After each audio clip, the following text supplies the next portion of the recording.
Alrighty, let's do it. This is gonna be fun. Whole new idea of something fun to do. We're gonna do fill only to challenger. This will be fun. This will be a real test. This will be a real test for sure. If I get bot lane every game, I swear to God, I will, won't I? Of course I will.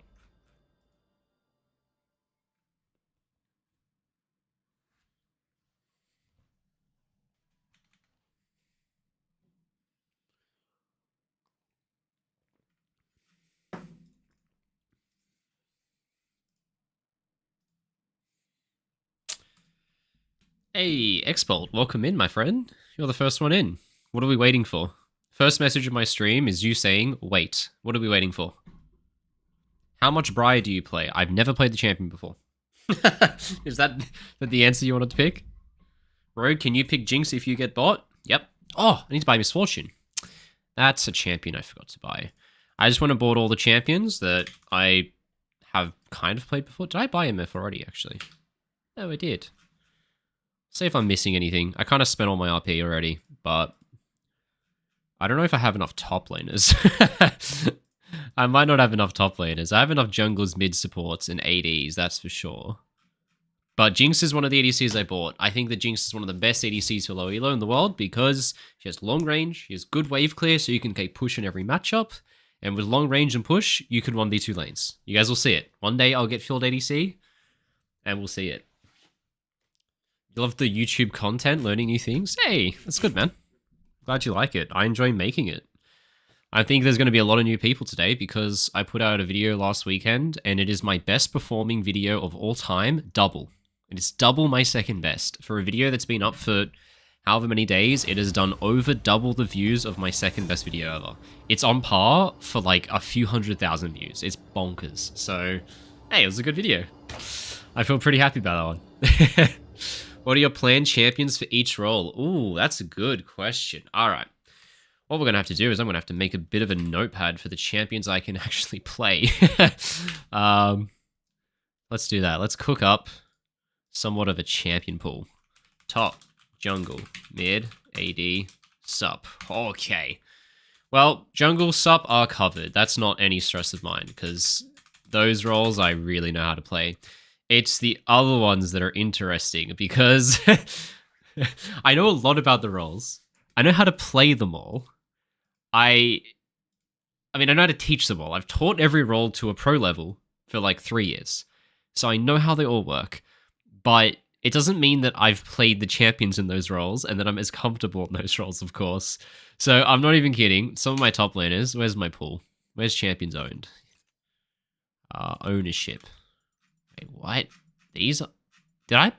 I didn't buy this many champs. Alright, we'll find out, guys. We'll see when we get in champs. Select what role I am.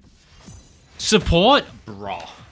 My first game of unranked, I'm playing support in gold. Alright, everyone. We're playing support in gold. Let's figure it out. I'm going to do my hotkeys because it's a new account, which are not done. So, level 1 is going to be an interesting one, everyone. I'm just going to do it in game, honestly. And I feel like I'm going to get a lot of support until I get to a higher rank. I'm just going to get a lot of support in general, because when you fill, you just get support all the time, right? So, these are the supports I bought. I don't remember buying Karma or Lux. But these are the supports I have, so we'll see what I end up on. We will see. Now, I don't think I'm going to play a lot of mage supports because I don't like them as much, and I think you can carry just as hard playing engaged champions as you can playing those types. I would say the easiest way to climb as a support playing in a low rank, if you are a player who is used to playing at that rank, is to play an enchanter and just scale. And you don't have to do too much. But when you're smurfing, you do things like blind pick pike. You do things like blind pick pike. So nothing's going to be too interesting for this opening game, guys, because we all know I can play pike. I got my main role that I played professionally for fucking 10 years, so we're going to see what happens when you plot me off into a low elo game, and we'll see how hard we can take them out. But it'll be interesting when we get AD mid and top. I'm most excited to play mid lane. And that's something really cool because mid lane has historically always been my worst role. But throughout coaching, I've had a lot of students who were high elo, master, grandmaster, high diamond players who wanted to do 1v1 practice for mid lane. Always mid laners want to get better at laning. So I've done a lot of 1v1 practice versus mid laners, and what I've noticed from doing 1v1 practice is my micro is of course worse, because if I'm versing a grandmaster mid main and I'm first timing Syndra, of course, like, the guy's going to be better at that. But I would create better situations, I would have better trading windows, I would have better wave control, and I'd have better recalls. And so I would generally make massive advantages and then go into a fight and just miss everything. So it's really interesting to see, because I can outbrain people, but I can't outhand people. Now, this isn't the best Pyke pick ever. We'll see what happens, though. But it'll be fun. We'll see what we get, guys. As I said, support is just chilling. It'll get interesting on other roles, but we might end up with 5 games of support in a row just because that's what happens when we get fielded. Gosh darn it. Alright. Go Pyke. I really appreciate your videos. They feel a lot info-packed and on the point than usual education videos. Yeah, I think, I don't know why, I didn't realize I had this ability where I can kind of look at situations and infer information, which is something that I never used to be able to do. Okay, so what's the average elo of this game? Silver gold. All right, guys. Silver gold. Is that gold border? Wait, guys, is that gold border or is that bronze border? I don't actually know. You could tell I'm not used to playing at these ranks. Is that gold or bronze border? Chat, can you help me? What border is this? It's gold? Okay. We're in gold elo. Gold silver. Okay. Whoopsie. And one thing I've noticed is loading screens take a long time. There's a correlation with your rank and your loading screen timer. The higher rank you go, the faster the games load. Alright, guys, these settings are disgusting. So normally I'd invade here, but we've got to restore everything to default and then fix these settings. Holy crap. Whoa. Alright. This hurts my ears. We're going to have some funky settings for game 1 on a brand new account. That's fine. We'll fix it all up. And I'm pretty fast at doing this because when you play LANs as a pro player, very often, because you're on a new PC, your settings get reset and you have to redo them all every time you do a LAN. So I got pretty fast at doing it. Player attack, move, click. Display, communication, areas, water ping. Where is areas, water ping, chat? I can never find it. Area is water ping. Alright, no idea where it is. That's fine. We'll figure it out soon. Legacy cursor, most important stats, spell costs. Where is game? Down here. Attack move on cursor. Wait, that's on by default these days? Oh, interface, holy shit. HUD size, 33. That's the magic number, guys. That's what I land on always. And minimap scale. Beautiful. We're on, just in time. Alright, normally I go sweeping lens in this matchup, but I was too busy doing my settings, so I didn't do that. Now, I basically want to challenge to a 1v1. Wait, look here. Can't do that. Can't do that, my friend. So that, quite simply, is what you call lethal tempo advantage. You see lethal tempo stacking keystone versus free footwork? You just win. Oh, just like that, they FF. Alright, that was a warm-up. That game was quite simply a way for me to fix my settings and just show off that we're going to come in hot. We're going to come in, we're going to get level 1 kills, bang, just like that. Easy. Alright, we're already 1-0. I don't know if it counts, chat, but we top damage in our first game of support. But that is just stacking keystone advantage, guys. You see a stacking keystone and they don't have one, you win all in. Therefore, if they walk up to you and donate their spell, bang, you take it. You just take the all in. You want to fight me with no spell when I have a better all in keystone? Let's do it. But hey, we take those. Well, that was quick off the bat. That was very quick off the bat. Alright, so champ pool. That's what we got to figure it out. So, support is easy. Jungle is easy. Okay, ADC, what I was thinking is, what do I play? I play Jinx, I can play Varus, I can play Ezreal, I can play Xayah, I can play Kai'Sa. After that, I think that's all I've bought, but here's the fun one. You guys ready? I don't think you guys are ready. Do you guys expect that? Do you guys expect me to say Swain AD carry? Guys, if you are playing in an elo, gold or lower, and you're not playing Swain, you're trolling. Okay, think about what do mid laners and junglers play in silver? Think about the champions. What do they play, guys? Every single game, what is the mid laner? It's a fucking Kiana or a Talon or a Zed or an Akali or an Echo or a Fizz. It's just an assassin every time. What's the jungler? Same thing plus Nefiri. So, what do then? You play Swain. And now you're Swain surrounded by assassins. And the enemy just doesn't have a target because there's no way to carry.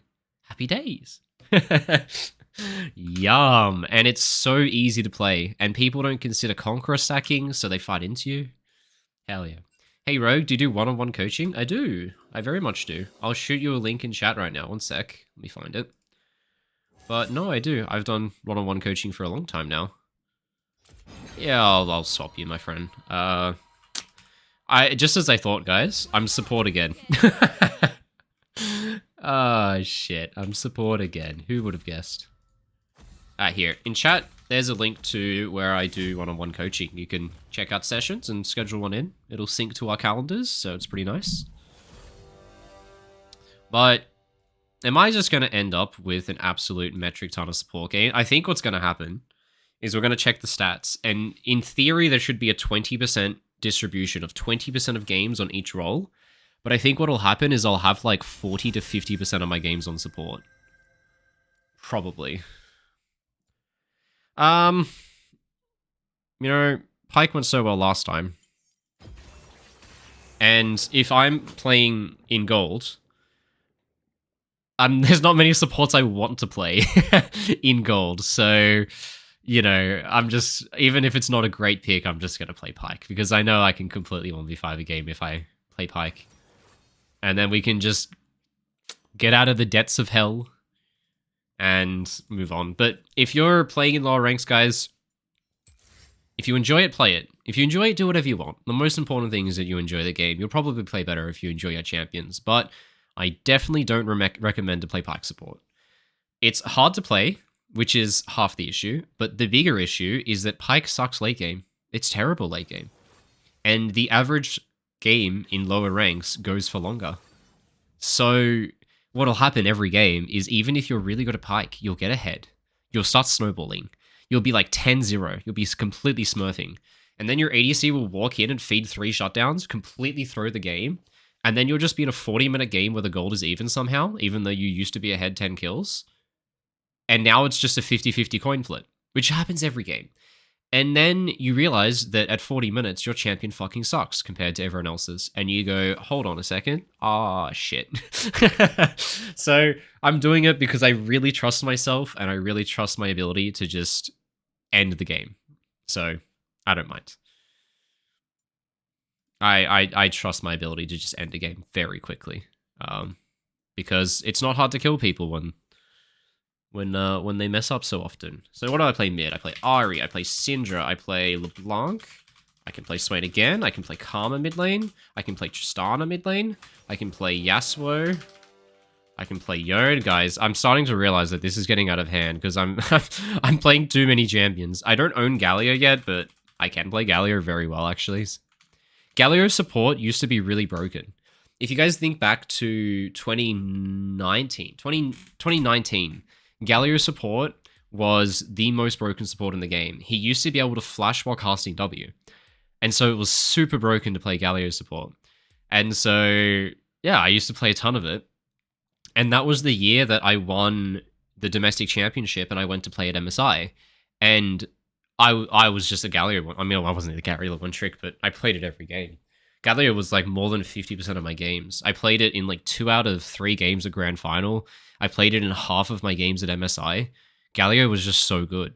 So because I've played so much Galio support, I'm really good at Galio mid because I just played it in my field games, obviously. So I know how to play it quite well. Is this all good? This seems all good. Oh, I don't know. Oh, why is my chat up here? That's disgusting. There's going to be a lot of finicking around with my chat and my settings and everything. I think I missed a couple settings, actually. I need timestamps on the chat, and I need all chat on, because we love some shenanigans. Let's go in, Ash. We have lethal tempo here, so... I always look to burn sums when you have melee versus range support. And if they double a mobile and we burn sums, really good. And because we have lethal tempo, we know we win all in. So I'm just going to camp here. Maybe catch someone late to lane. Maybe catch something coming back after fanning.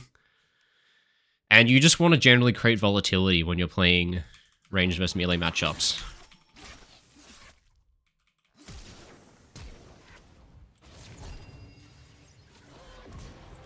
We take those. Oh, shit.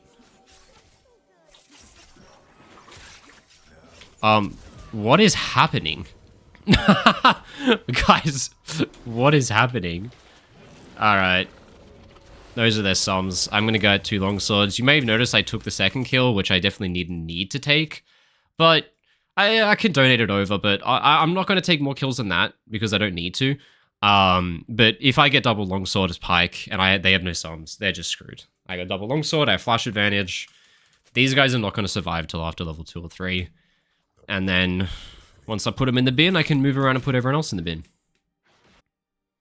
I don't know what was going on there. I don't know why the Nico just decided to walk in and kill herself. That was quite questionable. But they have no sums now. So, we shall see.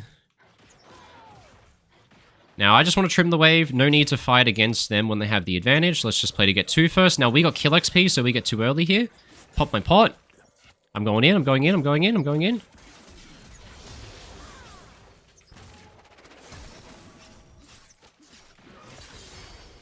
There we go.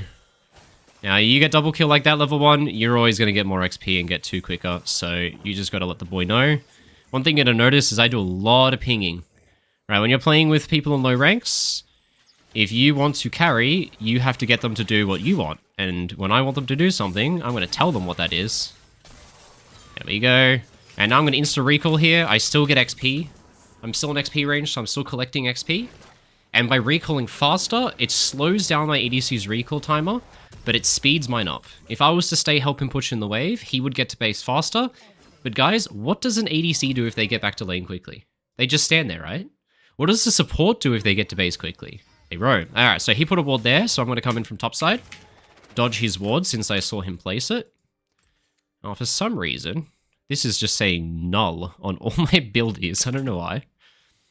So I'm going to come in from the top side, and we can go for a cheeky roam onto this guy. And let's ping this guy to go in.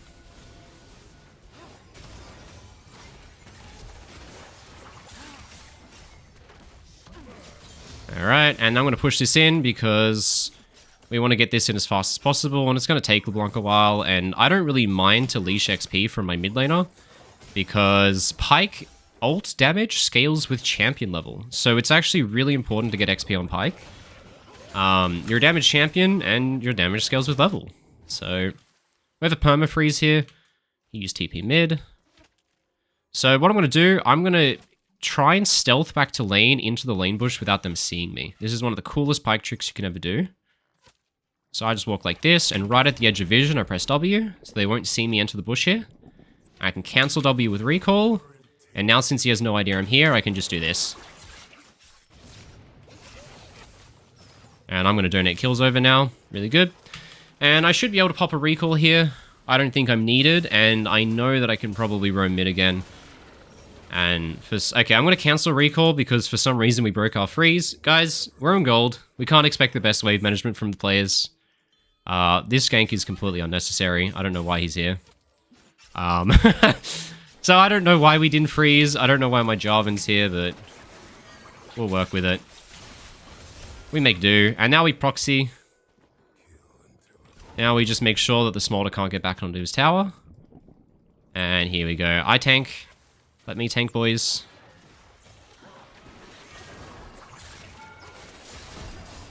There we go. That'll do it. Just like that, boys. Their bot lane is 0-8 in the bin. And I'm going to pop a recall and start to roam around a bit more.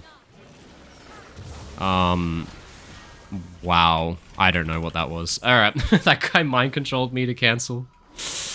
Rogue lives in France. Rogue does not live in France, guys. Rogue lives in the Netherlands. Rogue lives in Amsterdam. I used to live in France. That's where you got confused. I lived in France until about 2 years ago. And then about 2 years ago, I moved to the Netherlands. Long story short, my girlfriend got a job.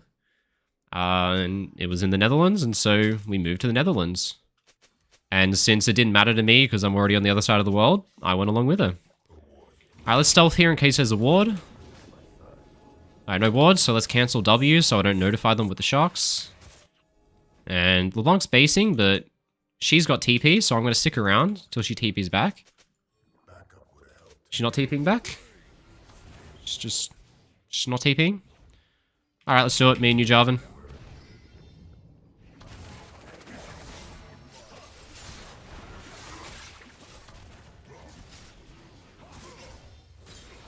There we go, we take those. And I'm pretty low on health, but fruit should be spawning in the river soon, so I'm going to check if there's any fruit around. There it is, right on cue. And that should make it so I don't have to recall anymore. And I'm going to play to get XP here, because I've been neglecting XP a lot. So, oh shit. Okay. Hey, we got 22 gold by hooking a clone. How OP is that? We take those. They have all sums back up. Elise is top though, so we can be pretty aggressive. And I'm going to just look to E past the wave as it crashes. Oh shit. Oh my god, my Ashe is a beast. Oh, she got a bit confused by the clone. Happens to everyone, my friend. And that should set us up for an easy dive onto Smolder. And that'll deny him 2 waves. And he will be very sad, won't he?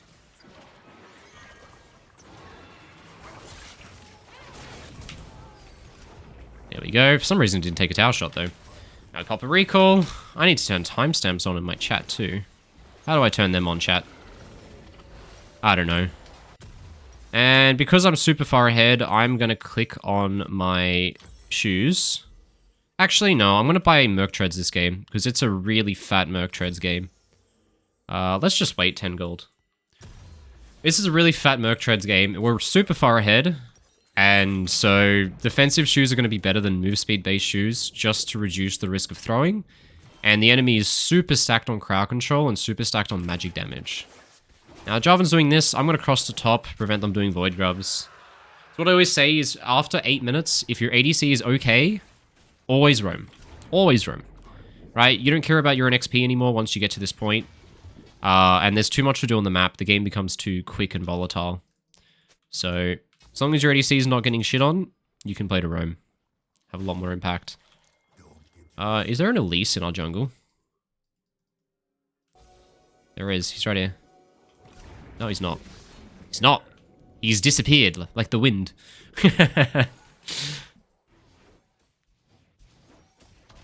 Alright. I'm here, LeBlanc. I'm just soaking XP right now. Like, I'm playing for the Void Grubs, but I don't need to be on the Void Grubs. I can just try to mid.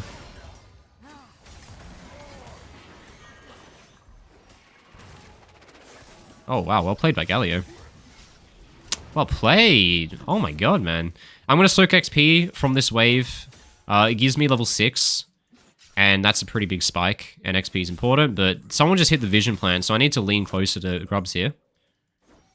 Just in case they do try to late contest. But since they're not contesting, I'm already going to move down to bot side. I'm going to stealth over mid so they don't see me moving bot side. They'll infer that I'm still top. And let's get a nice deep ward here. Beautiful. And all I need to do is soak XP to get 6 and they will just insta be dead. I'll probably just do something sneaky here. Oh, he was a minion. Alright, let's soak XP to get 6.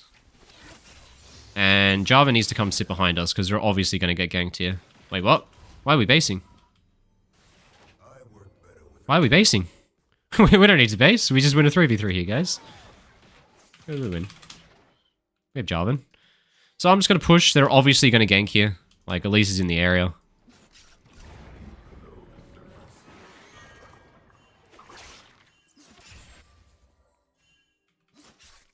And I'm just waiting to get ganked. There it is. Jarvan, you're not playing that well, my friend. Jarvan, you did not play this very well, my friend. Alright, I don't want to give over a giant shutdown.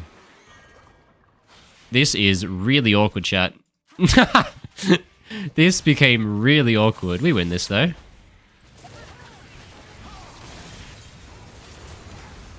Alright, this was a mess. This was somehow an absolute mess. Their fucking top laner was here. Hey, we did it. We won. I didn't do anything useful, though, but we won. So we take those. The chaos of these ranks. But here's the beautiful thing. Look at their death timers. I'm coming out of base first, which means I can rush their bot side. Which means I get full bot side vision, and I can camp in there and wait for them to face check out of base.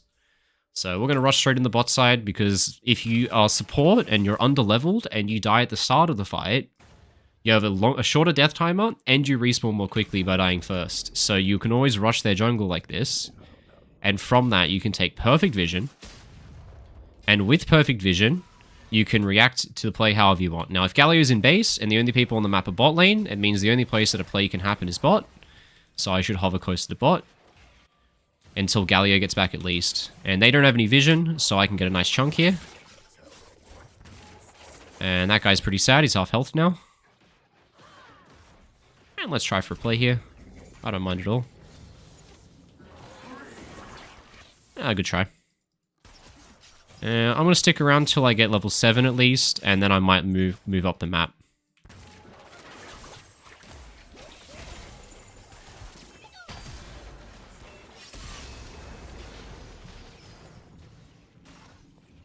There you go, that guy looks pretty stuck. Can do a nice little combo here. Oh, I missed. Oh well. Jarvan's got it covered. And since we've already won this side, I'm going to reset and go defend our weak side of the map. It's something you can do a lot of the time on support. When you're trading sides, if you win your strong side fast enough, you can actually reset and defend your weak side.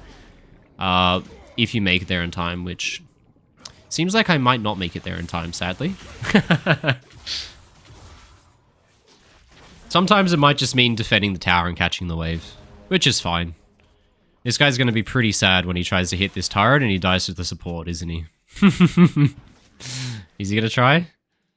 Yeah, he is. Alright, let's kill him.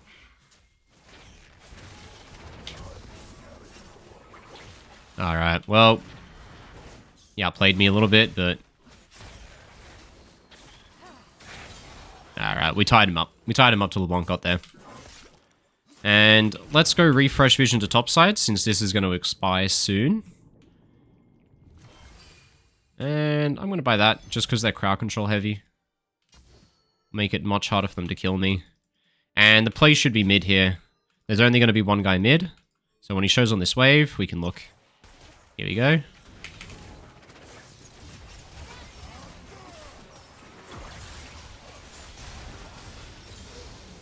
Okay, cool. And since mid is dead, the only place to make a play is top. Come, Jarvan. Come, Jarvan. Here we go.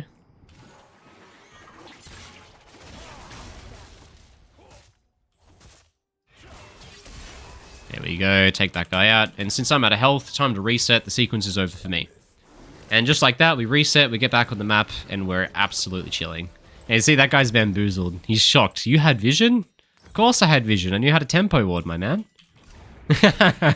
I knew how to tempo ward. I was first on the map because I reset quickly. That's why we got vision. Now, I gotta get these timestamps on in chat. Chat, how do I turn timestamps on for chat? I don't know how to do this. There we go, show timestamps. I figured it out. Don't worry, everyone. We figured it out. And I'm going to rush bot side because Dragon's next objective and refresh vision towards bot side. Now, there might be wards in the area. He's missing 2 wards on his sightstone. So I need to check for those. Oh, shit. ADC's doing some stuff. Nice. This is a bit much, Ash.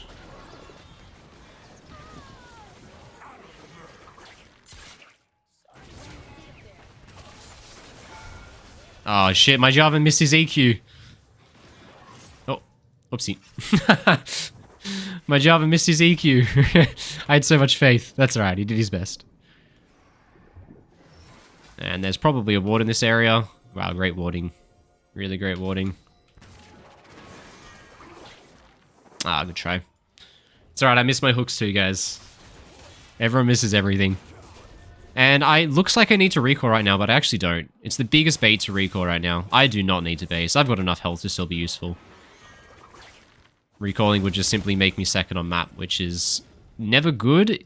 If I was to reset right now, I would be leaving 3 teammates far up on the map abandoned. And what would they do? Well, they're gold players, so they would probably kill themselves, right? Let's just check this, because they're probably in there. Yeah, guy's dead. You don't want to leave the gold players abandoned. That's the biggest thing I learned about teaching in low elo, is play around the positioning of your teammates, more so than the positioning of enemies.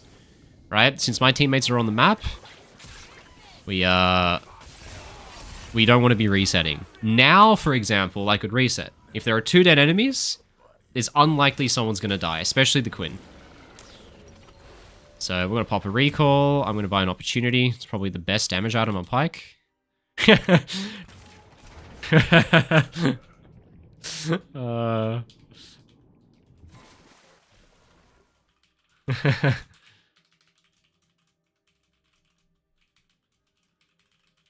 It's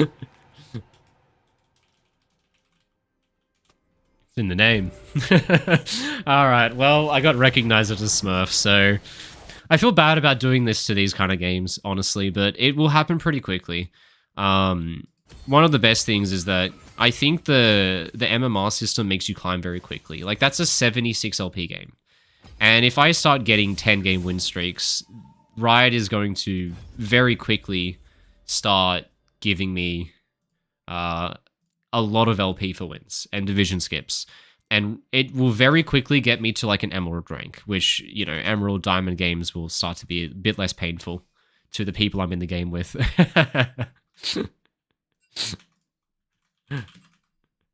Here you go. Free content for you, my friend. There you go. I'll be nice to this guy, because he was in good vibes. There's plenty of free content on my YouTube. You can always go check out. So this guy's got the link, and he's gonna go, holy shit, I'm on this guy's stream. I'm making a lot of friends. I feel like I'm gonna make a lot of friends in this for the first couple games. Thanks, man. GG. Hey, man. I'm making a lot of friends in this chat. What was I supposed to do in this game? Who was he? Is he the Elise? He was the Elise. Well, you didn't have much of a chance after level 1, honestly. Poor that guy. Alright, let's do some chat comments.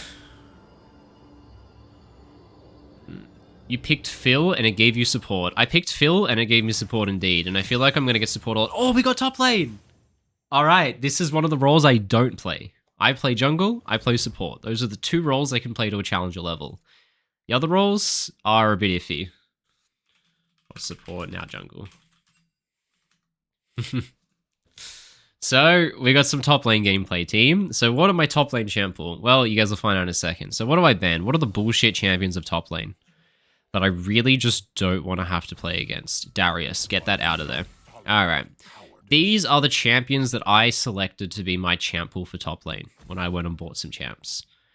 I'd say as far as blind picks go, the best blind picks would be Gragas Ornn. Gragas Ornn are the best 2, but in a solo queue setting, Mordekaiser and Volibear are also good. The problem with champions like Mordekaiser and Volibear is that they're very easy to kite, but people don't draft in that way in these games. And plus, in solo queue, it's chaos, right? You don't get grouped 5v5s, you get chaos. So the downside of playing Darius, Garen, Mordekaiser, Volibear is that you get kited. But if it's not a 5v5, if it's just a bunch of scattered fights, it doesn't matter. And if the enemy team picks nothing but melee champions and assassins, it doesn't matter. If you go into a pro game and you first pick Volibear, they're going to pick all the ranged champions in the world. But looking at my champs so far, this team comp is atrocious. I need to pick crowd control, and I'm not going to randomly pick Ornn in a gold game. So we're playing Gragas top. We'll make Gragas top gang.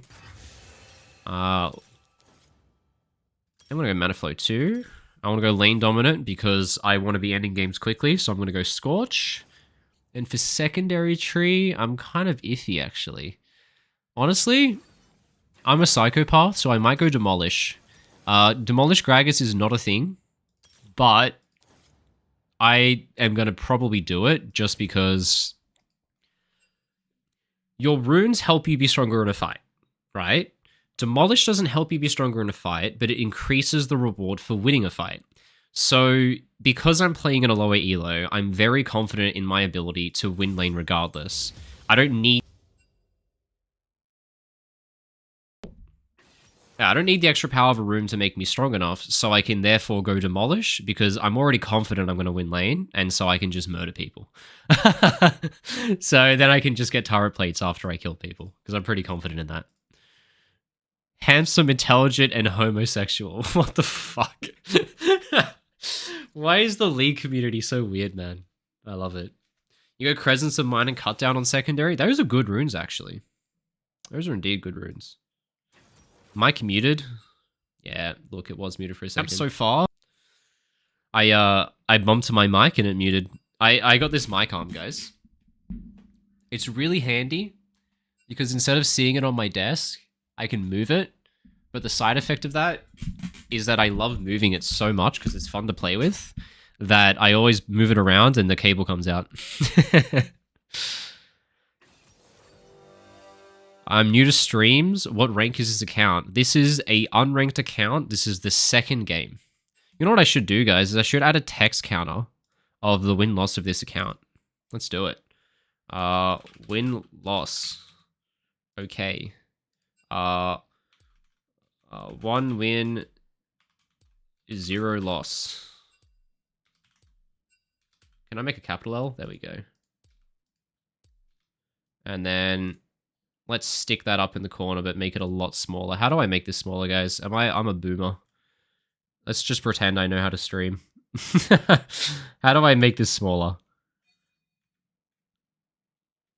Someone who knows how OBS works, help me. How do I make this text smaller? Oh, wait, here we go. Ah, I'm a genius. All right, let's stick that in this corner, because that corner's got nothing special. Beautiful. All right, so what am I versing? Jax. All right, I'm versing Jax. Well, big thing about... Well, Phase Rush Jax. That's interesting. Okay, so the important thing for this matchup...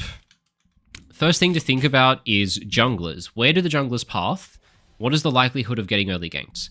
Echo is very bad at early ganks as a jungler. He's extremely weak early, and his clear is really slow, and it's not very healthy.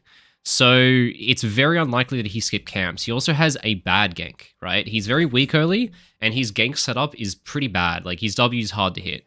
Jax has some gank setup, so there is a chance, but unlikely. So most likely, I don't have to care about early ganks, which means I can probably do 3-wave crash. The other thing to think about is where he's pathing. So if I don't know where he's pathing, I might aim to do a 2-wave crash, so I can deep ward in their jungle and then play according to the route of the junglers.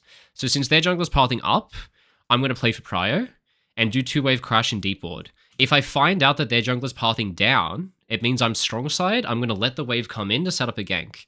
If I find out that their jungler is also pathing up, then I'm going to recontest push so that I have priority because both junglers path top. That way, I have prio for crap. This guy wants me to say his name. Ruchard Dzishki. Oh my god, I'm sorry, man. I butchered your name. Alright, so let's play for prio. Barrel in the wave. That's a huge cooldown on his E that he wasted. And we want to focus really hard on push here. And I don't have push secured exactly. Oh my god, just miss every last hit like a fucking legend. And very contested push in this matchup, seems. And he's probably going to get 2 first, so I'm just going to let him. It's fine. Okay, that's his W, which he kind of wasted because he didn't get to use it for a level 2 trade. And I can just chug back up on health anyway. So I couldn't get prio, but that's because he's traded a lot of health. He's trading a lot of health. He's just burning health bar. So what I'm just going to do is just keep this wave out as best I can. And wait for my mana flow before throwing a Q. Guys, you're going to learn very quickly that I suck at last hitting, by the way. And I need to be very strict using spells only with mana flow banned up, because I'm getting low on mana.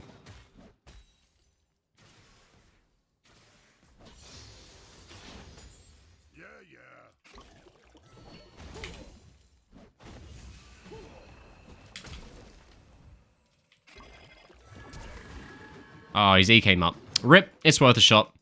Alright, well, let's get this wave in, and right now I get TP advantage, he'll be forced to TP, and what I want to do once I get TP advantage is stay as long as possible in order to generate money, and then TP back with the gold advantage. Oh my god, guys, I can't last hit. Can we please make a montage of me missing minions?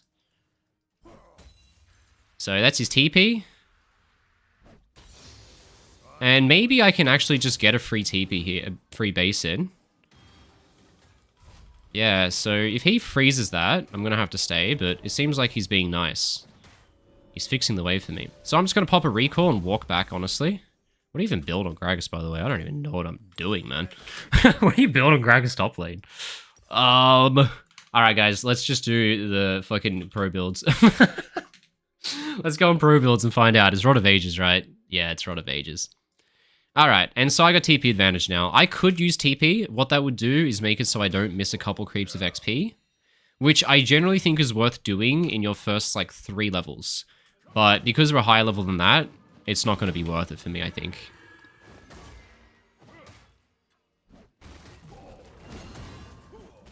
Alright, I just didn't Q him for some reason. And I'm fine to let this crash, right? I don't have any advantage that would warrant me being able to freeze. I mean, I don't actually have to hold this out because this is already going to get held by my wave. Oh, he's going for a proxy. Okay, well, let's just not let that happen, my guy. I'm going to lose... It's a cannon wave coming, which means I don't actually lose that much here. Okay. You don't do that on cannon waves, guys. I lose 1 minion, and now there's no minions dying. So I don't actually lose much. Minions die at a very slow rate on cannon waves because the cannon creep just tanks so much before it dies. So it's really easy to stop someone proxying on cannon waves. Now, I can't crash this in time. I kind of can, actually. Yeah, I'm just going to push this in. And just get my recall in. The faster you crash the wave, better. Oh my god, I can't get last hits, guys. I'm actually down in CS, even though I'm stomping him. How disgusting is my CSing? That's fine. I've got a huge XP lead. And I'll just Chad recall in front of him. And I don't think I need to TP just because I'm literally going to miss about 0 to 1 minions here. When you kill the last wave that quickly, it means the next following enemy wave is just super far away. So you don't actually have to worry about at all. And yeah, I didn't need to TP. Now, I can easily freeze here. So here's the thing, right? I've built my XP up lead to be enough that I out-level him even when he has a bigger wave than me. So I might be able to maintain a freeze here. Sadly, he did just get 6 in time. Now, my goal is not to freeze. My goal is just to hold 1 or 2 minions outside a tower, right? If I can hold 1 or 2 minions out of tower... Ah, this little piggy. He's doing it on a cannon wave again, though.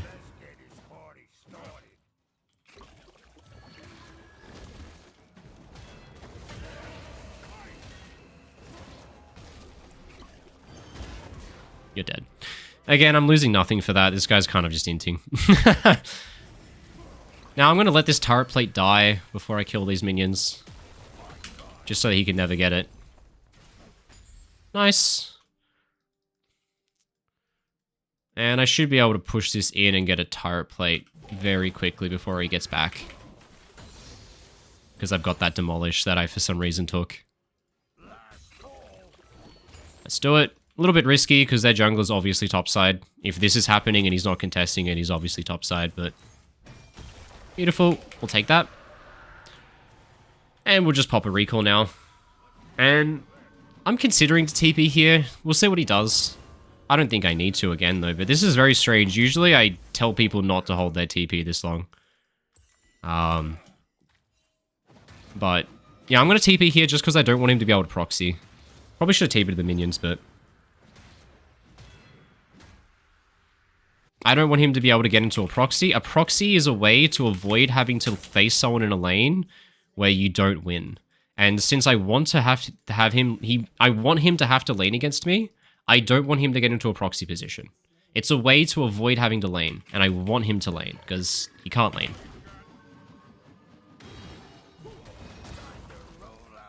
So, good luck. You have to lane against me now, my friend.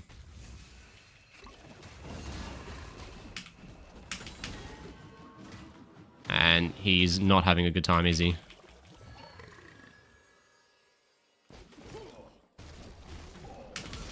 There we go, he's dead. And he shouldn't have TP up yet, so I should be able to get a good couple plates here. Now, the downside of me staying to get plates is that I'm super delaying my recall, which can cause a problem on the Void Grub contest. But I think I'm so far ahead that we win the contest anyway, even if I don't reset. So I'm just going to be a greedy pig. And we'll knock off 2 plates, and then I'm going to just proxy this wave so I can get a really easy roam timer here. Either a roam timer or a recall. Yeah, this is just tilting me, how close these creeps are to dying. Every time I do that. And I just pop a recall here. I've got Roa in base, so... Sorry, Volley. You gotta work with me, my friend. I'm busy. And I'll buy Pink Ward. I always recommend, guys, unless you're super far ahead, don't buy Pink Wards until you've completed your first item. Generally, I say first item, tier 2 boots. Obviously, if I'm 3-0, my Pink Ward it'll just never die, and it'll be protected pretty much forever. So, I'm not too worried. I'll buy it earlier this game, but we can contest this still. Come on, Volley. I'm here, buddy. We can win. Come on. I'm here now. I know it was hard without me, but I'm here now, my friend. So, we can late contest. Oh, shit. There was a Lux in the bush. That was a surprise. Okay, that didn't go well. I lost all of my health instantly. Oh, shit. Well, sadly, I chose the 2 plates over the grubs, which is exactly what I said would happen. But I think it's worth it. I think that gold on me is just so valuable because I back myself to carry, so we'll pop a recall like that. It's fine. Yeah, I know my damage. I play a lot of Gragas. I went through a phase where I really enjoyed playing Gragas support. I was trying to play it as a counter to Rel and to Alistar. And so I was practicing it a lot in solo queue. Never ended up playing it in a pro match though, because I always felt more comfortable in my other counters. Alright, so I don't fast push this wave. Why don't I fast push this wave? Because I'm late to it.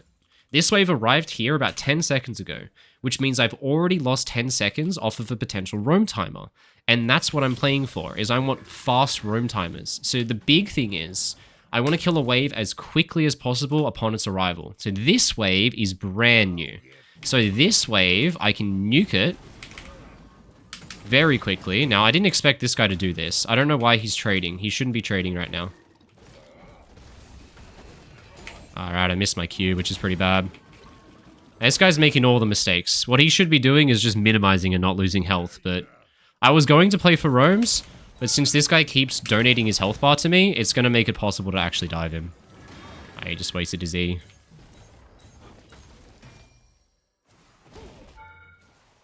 Alright, this is awkward, guys. Okay, that was a bit iffy. I didn't play that perfect, that's for sure. So I was playing for a roam timer, but this guy made the mistake of just inting his whole health bar into me, which made it quite easy. Oh shit, I was typing. I was trying to help my teammates mental there. Alright, well, I'm not going to be able to get this wave because Lux is being a pain.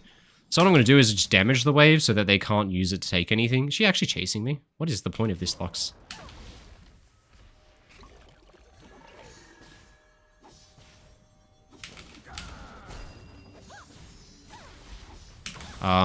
Dude, you're in trouble. What the hell? I gotta save the teammate's mental here. Oh shit, I'm too busy helping the mental.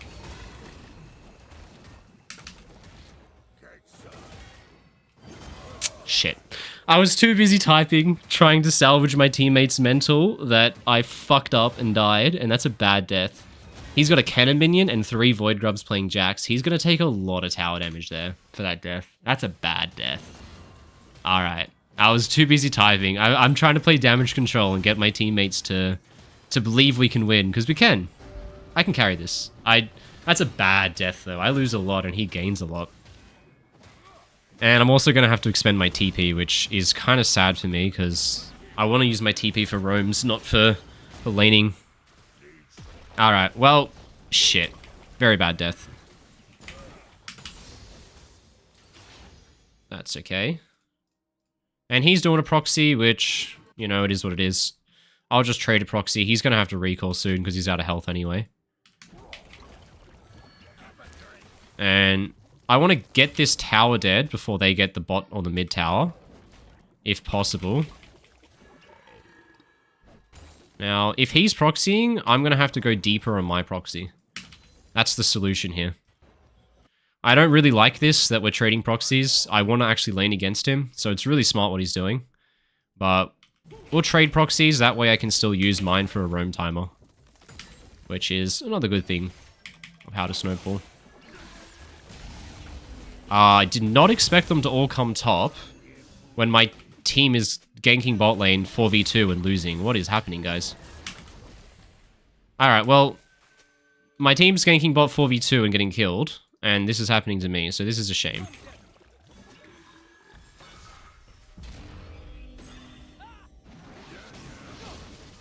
Guys. Guys. I did not expect Lux Echo to be top lane when my team was tower diving bot, but apparently they were. Alright. Miscalc. Oh god. Alright, we mute this guy. He's being toxic. We don't need it. Oh shit, somehow I lost tower first. This is bad. 1 or 2 bad mistakes and it slipped. That's bad. It's okay. I'm still strong enough to carry. I trust myself. I really trust myself, so I'm not too worried.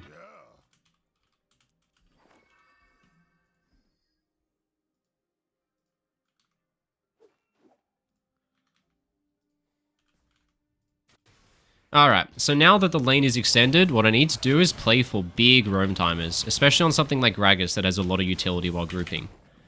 So, because we're behind especially, we need to play to push out and fight with a numbers advantage. So this doesn't concern me. This guy's trolling. I don't know what he's doing. We got to play for big roam timers. So I got to push all the way out. Now that I've killed this wave, I should be able to group for at least a minute before having to consider to come back top. So I'm going to leave that to kill it. Now I don't have to be top until the next enemy minion wave gets to my tier 2, which should take a long time. So I'm going to fold into mid here with the roam timer I have and look for a play, since I've got a little bit of a numbers advantage, and I just need to be back in time to defend my top tower. So they're on Herald. After Herald, they should move mid. Let's try for this. A little bit obvious what's happening. My roam timer might have come to an end, though. Yeah. Sadly, I can't commit for more, otherwise I lose top. That's alright. We move back, we push out, and we try it again. But it's one of those games where my team is not doing well today, boys. Ah, it's okay, guys. We win this. Alright, this guy's actually quite strong all of a sudden. Holy shit. It's winnable. But this one went downhill quick, boys. It was going so well until it wasn't. So we're going to have to do a big impact roam. So dragons in 1 minute. I'm going to base all my macro around this dragon spawn. So what I need to do is I need to push out top so that there's no wave the enemy can use to draw me back top lane until after the dragon spawns. So I need to kill at least this wave, maybe even one more.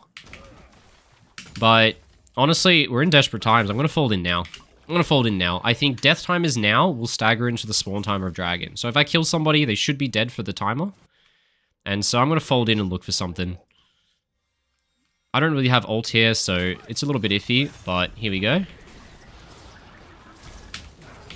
Oh, fuck. I don't have smart. I'm used to jungle. I'm used to playing jungle. No one saw that. No one saw that.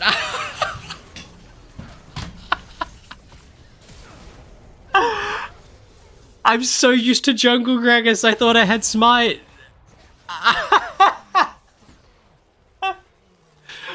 Oh, no. That was a 6-peck Gragas. Holy fucking Shit. What a move. What a move.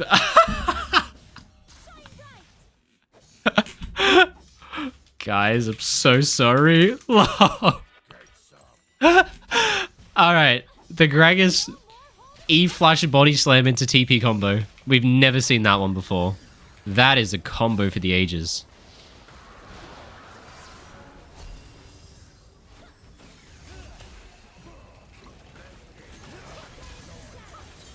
Alright, we're gonna go side and push. We don't win fights with numbers advantage, which means you have to push side lanes, force a response, and then fold in once they answer. It's the only way to win when you're in this kind of a situation. So objective bounties are on, which means our gold deficit's probably 6 or 7k at least, for those to be switched on. So, if we're gonna win fights, they have to be uneven. Which means, get pushing side lanes, baby. This game, I tell you guys think it's lost, I think it's won. We got Janna, we got Aphelios, we got me on Gragas. Easy win. So I'm going to kill this wave, this will give me a huge robe timer. If I see where enemies are, I might go for the tower, but if I don't, I'm going to assume they're coming. But I see enough enemies, I see 3 people, so I'm just going to stick around to take it. There we go, this is objective bounty. And there should be someone coming to stop me right about now, so I'm going to get ready to fold in. I'll probably reset as a way to fold in. I'm not even going to stick around for that. This is a very small window I get here. So there is someone coming top, just as expected. And when I get to base, I'm going to spam ping, and we're going to make our Hail Mary. 2 top, 2 top, 2 top. Engage, engage, engage. 2 top, 2 top. This is our one chance. This is our one chance. Here we go. Let's do it, team. Alright. He literally stunned a minion.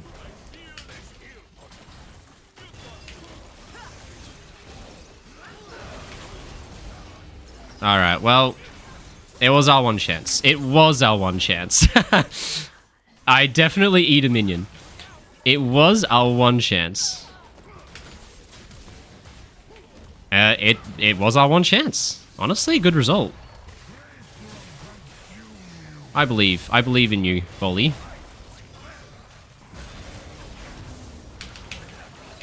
Okay. It's okay. It's not the worst result. Our Volley's kind of going sicko mode. But guys, Copium, 2 inhibs down, more farm. I believe. We can do it. Whoa. What a gamer's game. Alright, this is definitely one that I should have fully carried. With the start I had, I should have fully carried this game, but I was 6-pec TP mind controlling them. So, not good. I'm probably going to skip Zhonya's. Ooh, do I? I'm thinking to skip Zhonya's because our team definitely lacks damage with the gold deficit we have. And so instead, I might just build more damage. Just to mount a comeback. Desperate times call for desperate measures. It's going to be hard to navigate fights without Zhonya's, but you got to do what you got to do, my friends. You got to do what you got to do. I'm going to get pushing top, but honestly, we got to be pretty fast on plays here. Ah, that guy's pushing top. Alright, no farm for me. My jungler and my mid laner want it all, so... We'll just do our best. Hope our team's mental holds up. I think this might just be insta-gone. We'll see. I'm strong enough to almost one-shot someone, so... Potentially. Nah, there's nothing here for us to do, boys. Not quite strong enough to one-shot someone, but here you go. Stack here. Stack here, Volley. Me and you. I'm gonna kill the Xayah.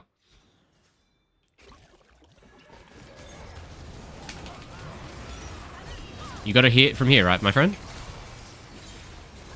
There we go. And from there, if they engage here, we clean them. This is a win. I gotta focus Echo, though.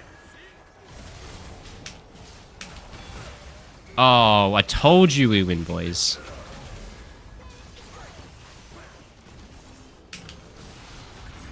Come on, boys. We can do this.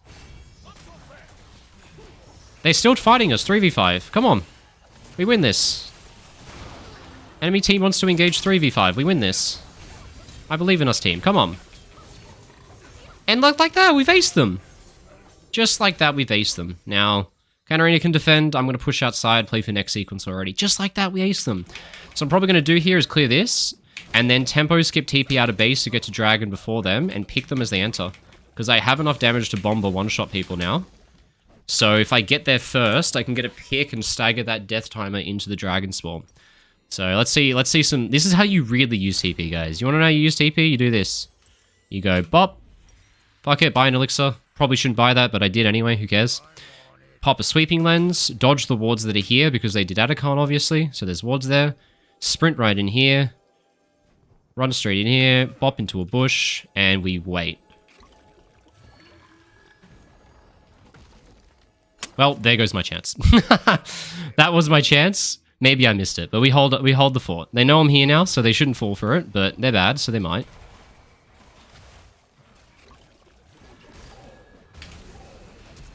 Alright, should have blown that up sooner, but I can still finish the kill. Alright. This was a bit much. This is a bit much, boys. I'm doing a lot, but I got us the dragon, so that's all that matters. Alright, alright, alright. Wasn't perfect execution, but the play was good. The play was good. That's all that matters. The play was smart. This is a lot. We can't do this. Just defend. Holy shit, boys. Alright, sack the Aphelios. He's screwed anyway. Oh, shit. Is he okay? He's not okay. Alright, we tried something. Honestly, if I played it better, I kill the Xayah. And from there, we can probably win it. But my hands fell off a cliff this game, guys. Play was good, though. That's going to be the theme of this Filtal Challenger. I'm going to have good brain, but terrible fucking hands. With new roles and new champions. I tried to bop him in. Doing a lot of damage, though. Okay, a Xayah ult for no reason. Holy shit, I don't like this. What are you doing, my friend?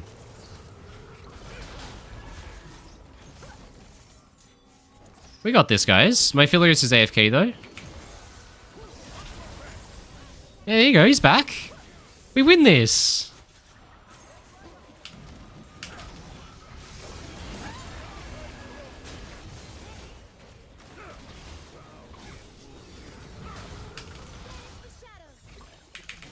Oh, I can't use E because I'm in my W animation. Come on. We got this, boys. We can do it. I believe in us, me and you, Jana.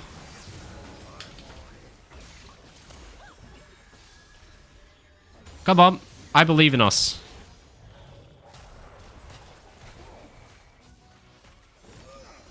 Oh my god, what is happening? Alright, we can do this. We can do this. If games don't make sense when you're winning and trying to end and you can't, why would they make sense when you're losing and the enemy's trying to end and can't? This is like typical hell that I watch every day. I love this. This is fun. This is more fun than playing on my main, honestly. Just keep vibing with it, guys. We got this. I believe we'll win this game. I never gave up. I easily win this game if my hands start working better. I was like 5-0 at one point. And I'm missing every combo. It's a mess, but it's okay.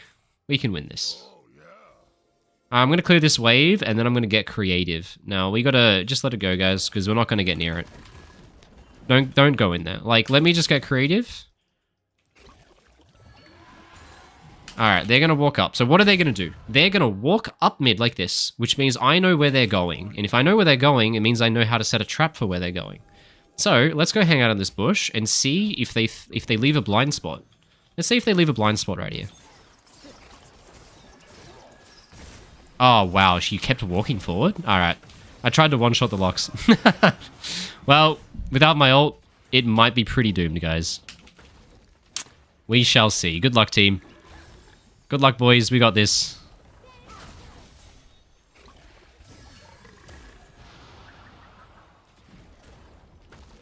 Well, this is problematic, isn't it? Well, AP Jax just one-shot my mid laner. It's over, guys. Alright. There's only one way to send off this game. After what I did in mid-game... 6-spec TP. Well, I should have doubted. I have to go in shame and update to a cheeky loss on the scoreboard. Oopsie. Oh well. One sec. Where did I get logged out? Let me log back in. Well, that didn't work as well as I would have liked, but We had some good moments, we had some bad ones.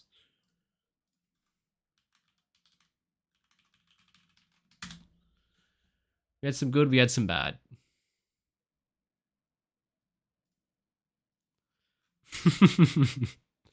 Well, I should have won that one. I should have won that one, boys. My hands fell off and I had 2 bad deaths, and those 2 bad deaths absolutely sealed it. Yeah, alright. Well, you know what I always say, guys? Here is the best mentality to have to never get tilted in solo queue. You know how to never get tilted in solo queue is you do this.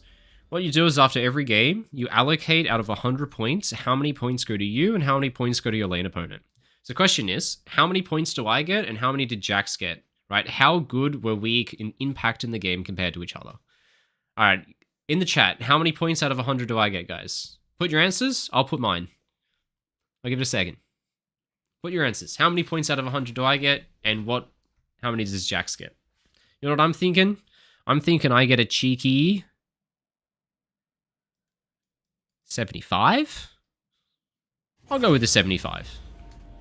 I'm getting 75 points. I did some inting, but I did a lot more than that Jax did, right? And so here's what you do. You get 75, he gets 25. So your number for the game was 75. What Riot then did is they spun a giant wheel, 1 to 100 RNG, and it landed on a random number. Okay, so I get 75. The random number this game was 83. What does 83 mean? It means you need to have an 83 or higher to win the game. So a game that is this high of a number means that your whole team inted. Your bot lane wins 0-10. If you want to carry that game, you have to play to an extraordinary level, which I'm capable of, and I should have been able to do. But if I wanted to win this game, I should have played at an 85, and I would have won, right? So sometimes you just spin the wheel one day and you get 92, 74, and 88. And it's just like, dude, every game I play, my team just sucks. But then some days you spin the wheel and you get 6, 24, 32. And you just go every single game, your jungler's 7-0, just carrying your ass. And you can literally int and still win. But all that matters is that number right there at the top. 75, baby. I played at a 75. You know what that means? Is if I re-roll random teammates and opponents, I win 75% of the time. I'll take it. 75% win rate? That sounds good to me, boys. All right. Well, what do I play this game? I got a random game of support. So what I'm going to do is play Karma, and we're going to show how to dominate a lane with an enchanter. So we learned how to dominate a game with Pyke. Let's learn how to dominate a game with an enchanter. I'm going to put their bot lane in the absolute bin. That's my goal. But that's how I like to see it, guys. That's the easiest way to think. And so what I get a lot of students to do sometimes is to literally get up a cheeky spreadsheet, and every time you play a game, fill it in. Say like Gragas. You finish the game 7-4, and it was a loss. What was your score? 75 points. And then you just go do this every single game you play. And if you start to notice a trend where there's a lot of L's next to numbers less than 50 and W's next to numbers above 50, hey, that's a pretty good trend, right? When you play well, you win. And sometimes what feels bad is that you might have a bunch of losses, but if the numbers are all pretty positive, you're going to be thinking to yourself, you can mentally separate the result of the game with your own performance, but you have to be very honest with what your performance is. So I can look at that game and say that I should be at a 95. If I played really well, I should be winning all of the games except for the ones where someone int feeds or goes AFK, right? But of course, I didn't play that well. So I only deserve to win games up to the level I played at, right? Alas, there we are. Alright, so this matchup, Kalista Lulu. In this matchup, I go Comet. So why do you go Comet versus Kalista Lulu, but you don't go Comet versus something else? You go Airy. The cooldown of Comet is higher than the cooldown of Airy. Airy's cooldown will be about 2 seconds. Comet's cooldown will be about 20. Okay, so Airy can be procced on auto attacks and has a lower cooldown. Comet has a longer cooldown but does more damage. So in lanes where you can play with auto attacks, you go Airy because you can proc it more often, and thus the small amounts of damage adds up to do a lot. In games where you can't play through auto attacks in lane, you go Comet. So if I'm versing long range Caitlyn, Jinx, Lux, Karma, I go Comet. If I'm versing melee supports, if I'm versing short range ADCs, then you go Airy. If I'm versing Sivir Braum, I go Airy because I can auto attack the Braum and I can auto attack the Sivir from outside their auto attack range. And I can constantly proc it.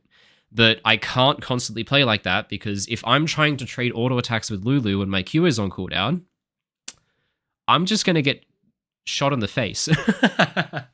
Which isn't fun, right?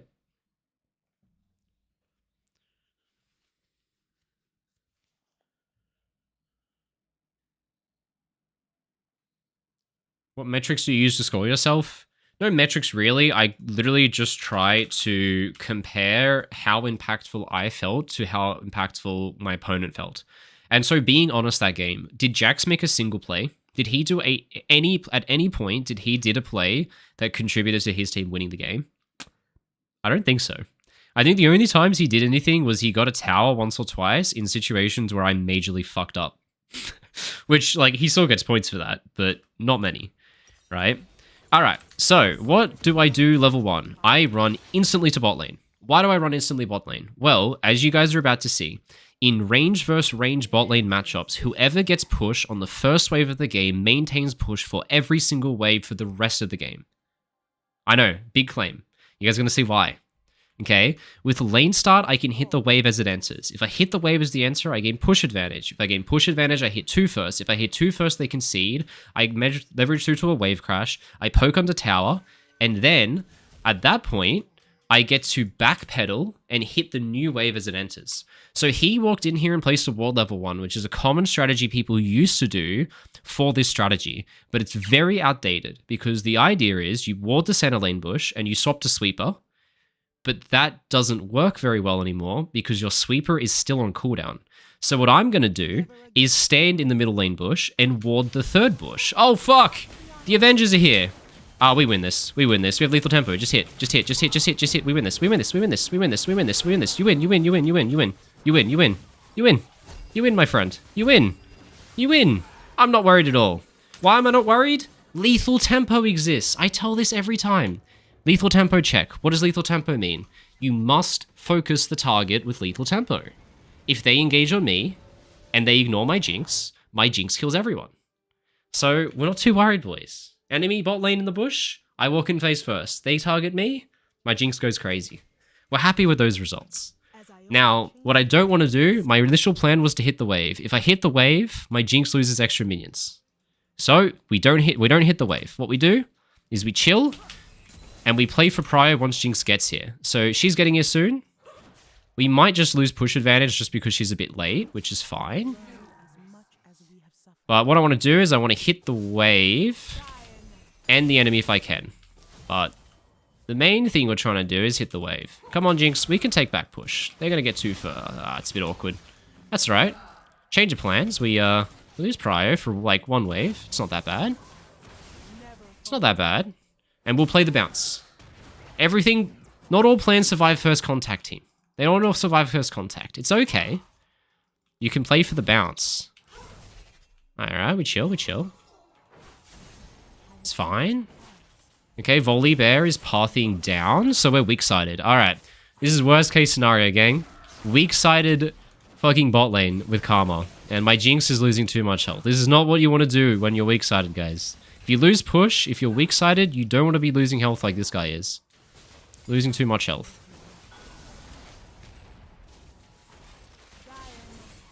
Okay, this Callista's a smurf. This Callista's a smurf. There's no way gold players have movement like that. This guy's movement's too good for his rank. So we're versing the smurf here, team. Don't know where he's smurfing from, but he's not gold, that's for sure.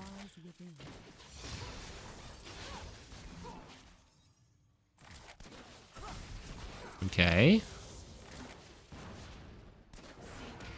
Now their jungler's walking into river in 5 seconds, and our wave is bouncing, which is not a good situation to be in.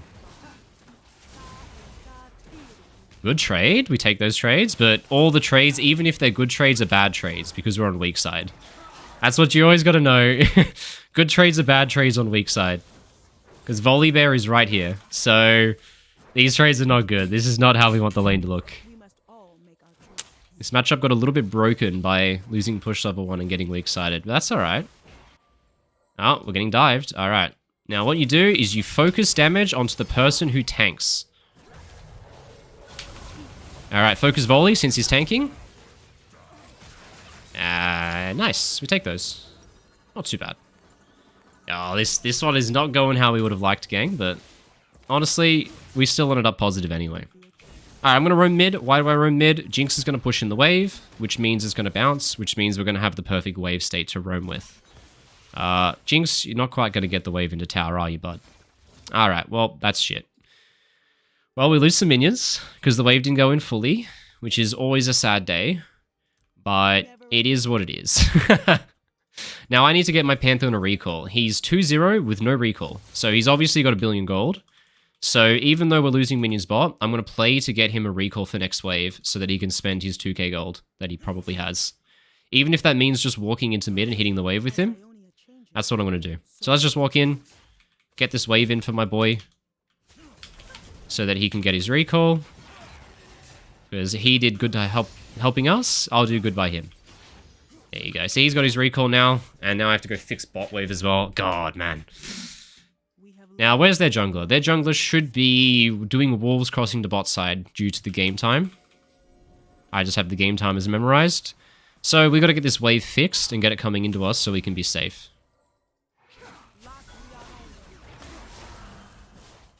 Alright, just chill. We're weak-sided, gang. We're weak-sided on Karma. It is what it is.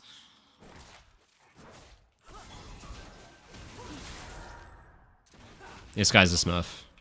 And my Jinx is falling for it. My Jinx just keeps walking in and getting hit by him. The guy's a smurf. You can tell he's a smurf. But my Jinx is just inting her health into him. But that's okay. I've learned that I will play for my other teammates, because my Jinx, she's okay, but she's not the best. She's not going to hard carry the game, but my Pantheon's playing well. And my top lane is playing well. So what do? Is I lane until I have about level 6 or 7, till I unlock my wards. And then I can just play as the team support instead of just my ADC support. You gotta stop getting hit by everything, my friend. Now, this looks pretty nice. This looks really nice. The answer lies within.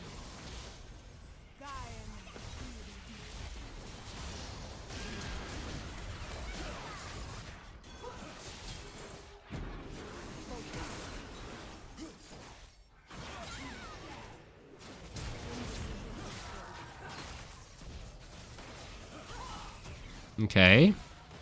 Get a throw? Ah, good try. Good try, my friend. And he's got no barriers, so he shouldn't be able to catch this wave. Not allowed. Nice. And we can take a little bit of extra money here before we recall. Now, we don't want to stay to hit turret here, Jinx. It's a bait. This turret plate is a bait. The thing you want to do is you want to kill the wave and reset. Anytime you take a plate here, you are giving them a plate because you delay your recall. So this Jinx is on the cusp of giving over plates here, which is pretty scary. Really good Ardent Sensor game, actually.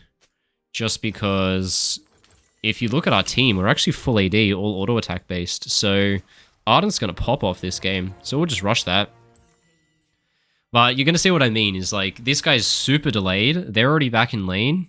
She might be forfeiting a plate because she delayed her recall here. So anytime that he hits tower like that, it's always just going to come to bite you in the ass.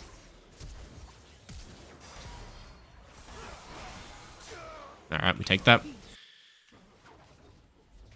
God.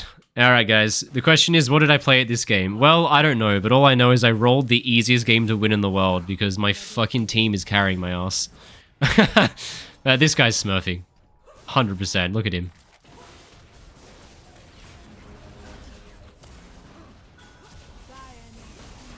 This guy's smurfing. He's proxying and shit. People in gold don't do this.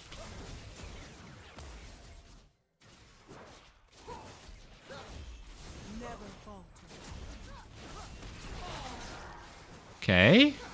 We're getting him low. Alright, look, his movement's too good to be gold. You see that dodge? Nah. Alright, well, there's fruit here if Lulu didn't take it. We'll check for it. She did. Sucks. My poor ADC just loses all of his health. Alright, guys, I wanted to play a cheeky game of Karma and gold. I shouldn't have done it. Alright, it's a bait for me to stay and take this wave. Why is it a bait? Lulu started recall 2 seconds ago. If I delay my recall, she gets on map first. If she gets on map first, she gets uncontested roams. I need to speed up my recall to match so that my mid laner doesn't hate me. That's the rule. And plus, my Jinx now can kill this wave for free since they're not back yet. So if she's good at the game, what she'll do is she'll rocket this wave and she'll nuke it. Nice. And because she's killed the bot wave, they can't trade anything bot, and so I get a small time in a roam mid. And I can play with my Pantheon here and try and get something done in this little window before I have to return back bot. So what I'm going to do, I'm just going to walk into mid here and siege the tower. So come on, push the wave in. Let's siege the tower together, Pantheon. We've got Void Grubs, we can just whack the tower with our stacked wave. And since my bot lane is doing so badly, it's a matter of trying to win harder in other places than it is to try and make bot lane winning again. So I got a big lead for that guy there. I'm going to move back bot because he's very diveable. With Callisto to Lulu ult, it's not hard to dive at all. So I got to be here in order to trade back if they go for it. Nice. And I don't really want to do any fighting here. I just want to clear the wave and roam again. So that's all we care about. We just clear this wave. And then we roam again. It's not my role to be winning. There we go. Wave's dead. I can roam again. Don't get caught out, Jinx. Don't get caught out, my friend. You are a mong. He just can't help but walk up. There's like one caster creep. He can't help but walk up. Oh well. That's fine. Today, I rolled a 10. What was the win-loss? It's a 10. Ever. No, don't do it. We don't win. You don't even have ult. You don't even ult. You don't even have ult. We don't win. We don't win. What are you doing? Oh my god, you're a psychopath. You're a fucking psychopath. Alright. I did what I could to help, but the play was just shit. You're gonna see I'm starkly opposed to making shit plays, guys. When people want to do shit plays, I just say no and I ignore it. So if this guy wants to run in with no ult and try and fucking 2v1 them, I'm just gonna help him as much as I can without dying, but... Boys, we rolled the easiest game ever. I can't take any credit for this one. So, what do? Get the fuck out of bot lane. Alright, simple question for all support mains. If I go bot lane, can I win a fight? No. Therefore, why would I ever go bot lane? Okay, there's two people useful on my team. Pantheon, Kled. Kled is top, Pantheon is mid. Where should I be? In between the both of them. I know Dragon's bot, but so are the inters. I can't win fights bot side? So I play around the Fed members. Look here. Look here. There we go. And we just get what we can get here. And if we're going to fight bot lane, it's because we brought our Fed members down. Now, the best play here would be to move to tier 2... Oh, we already have tier 2 top. Ah. Alright, let's get this. Let's get to work, my friend. So, they can have bot tower. I don't care anymore. They can have it. It's a lost cause. I'm going to play to get more and play with my 2 strong members, rather than try and do anything with the weak ones. So even though jungler's bot, even though dragon's bot, we still go top side, because quite simply, that's where the strong boys are.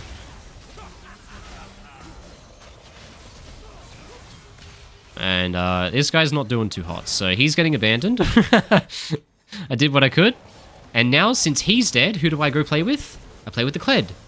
If the strongest member isn't on the map, you go play with the second strongest member. And you just keep going down the line until you run out of people to play with. This guy's doing some magic, honestly. Wow. He's doing real magic. What a beast. What a beast. I need to pick up Kled. Why do I not play Kled top lane? Kled's a great champion for this rank. I should be playing Kled. Especially since it got changed. It's a good champ to pick up. Yeah. You're fine, mate. I'm not going to take your plates. Don't worry about it. I'm just going to stand here and watch. They're all yours, my friend. They're all yours. They're all yours. I'm going to come out now and hit it, because now, at this point, the turret has 285 armor. So the only thing that does tower damage is the Void Grubs that deal true damage. So as the tower gets lower in health is when I come in to hit, now that most of the damage is from the Void Grubs, since I apply the Void Grubs.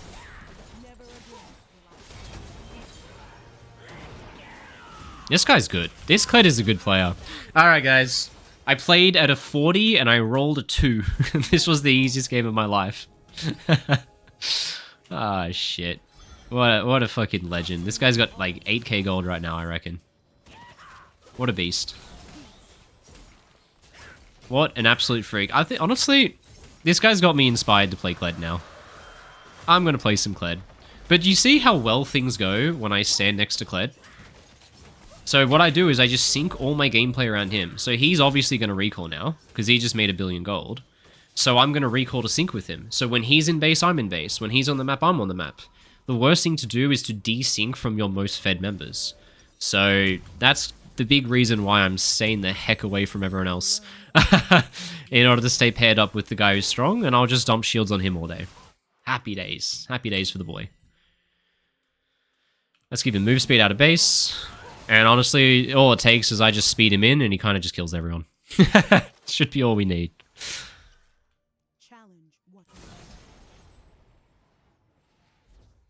Alright.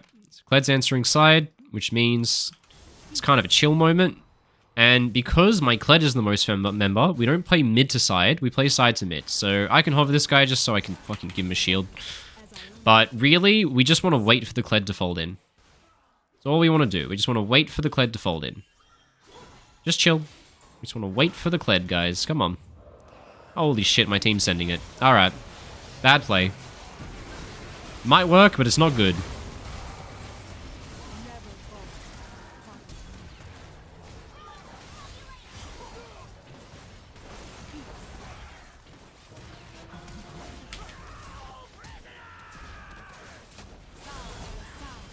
Get it, boys. And as soon as the Kled gets here, we just win. Of course we win. I'll tank this for you, my friend.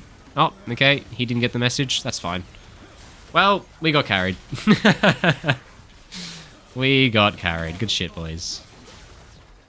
Honestly, I think we can end. We got 5 ADCs and an Ardent Sensor. We do enough tower damage.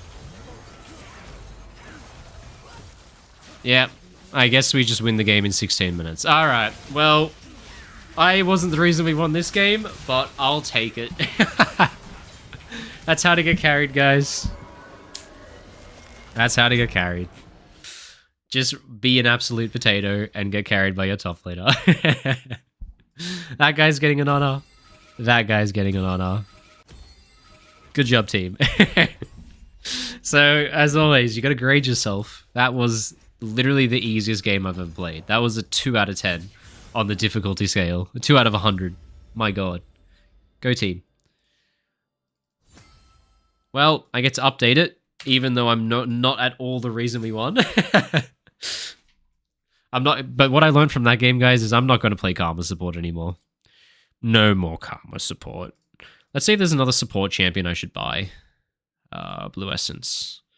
Honestly, Amumu's a really good support. I'm going to buy him. He's cheap. Any more support champions I should think about playing? Nothing crazy sticks out. I'm going to play Yasuo too. And I got to save the rest of my points. Alright, we take it. I just wheelchaired to victory. How good was that?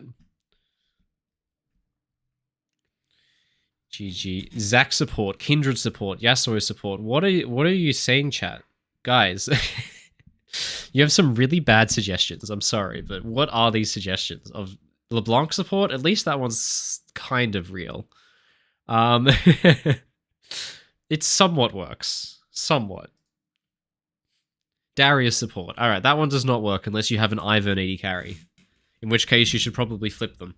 You guys have some great suggestions. Alright, I gotta play good in this next game, because this is embarrassing. I'm supposed to be carrying, and I carried the first one. I should have carried the second game, but I inted it a bit. Come on. Third game, you can get carried every once in a while, but we've got to turn it around. Alright, you guys want to know what inspired me to do this? Hey, we got a sub. Thanks heaps, man. I gotta sell out. I gotta interrupt my thought process to say thank you to the subs. My $2 an hour wage is kicking in right now. What was I saying? The thing that inspired me to do a filter challenger is actually really fun. I have a student who is one of my highest ranked students. He is like 1300 or 1400 LP challenger peak.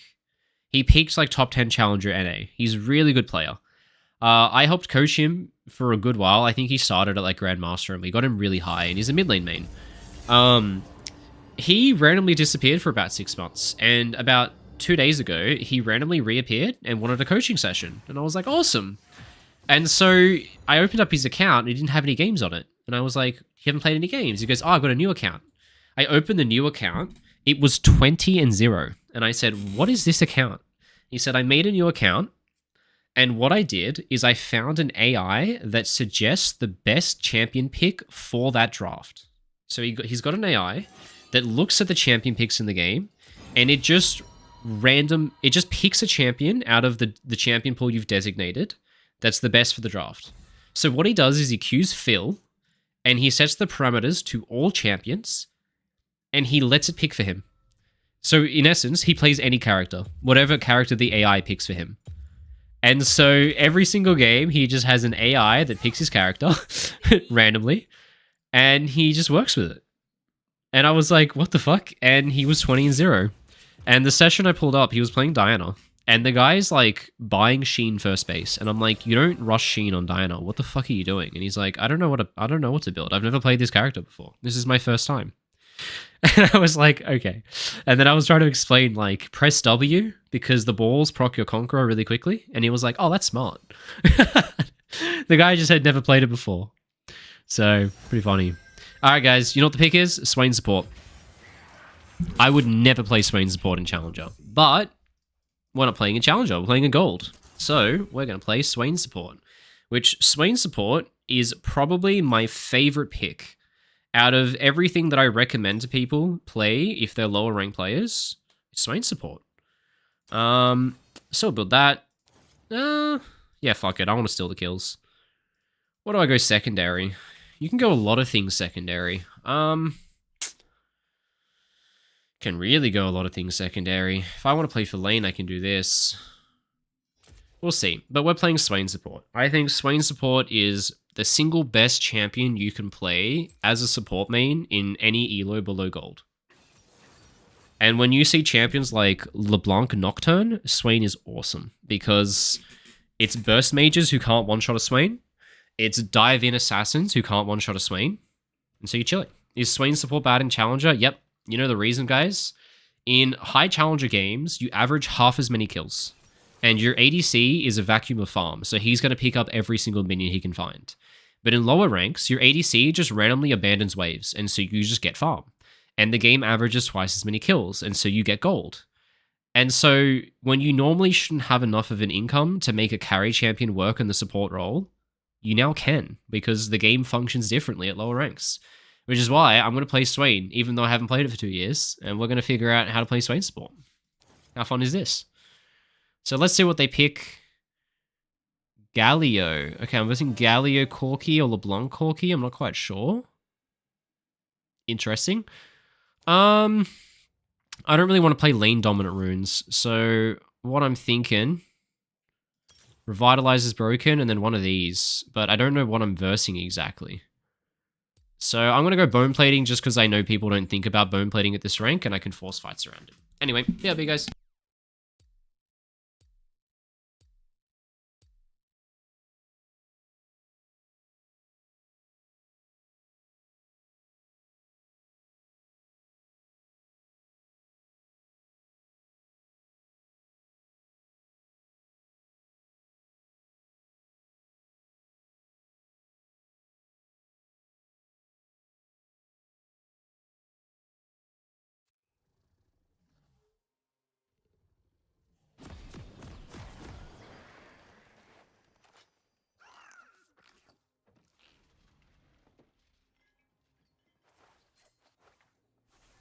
That was the fastest queue time ever. Loading screen ever. How about that?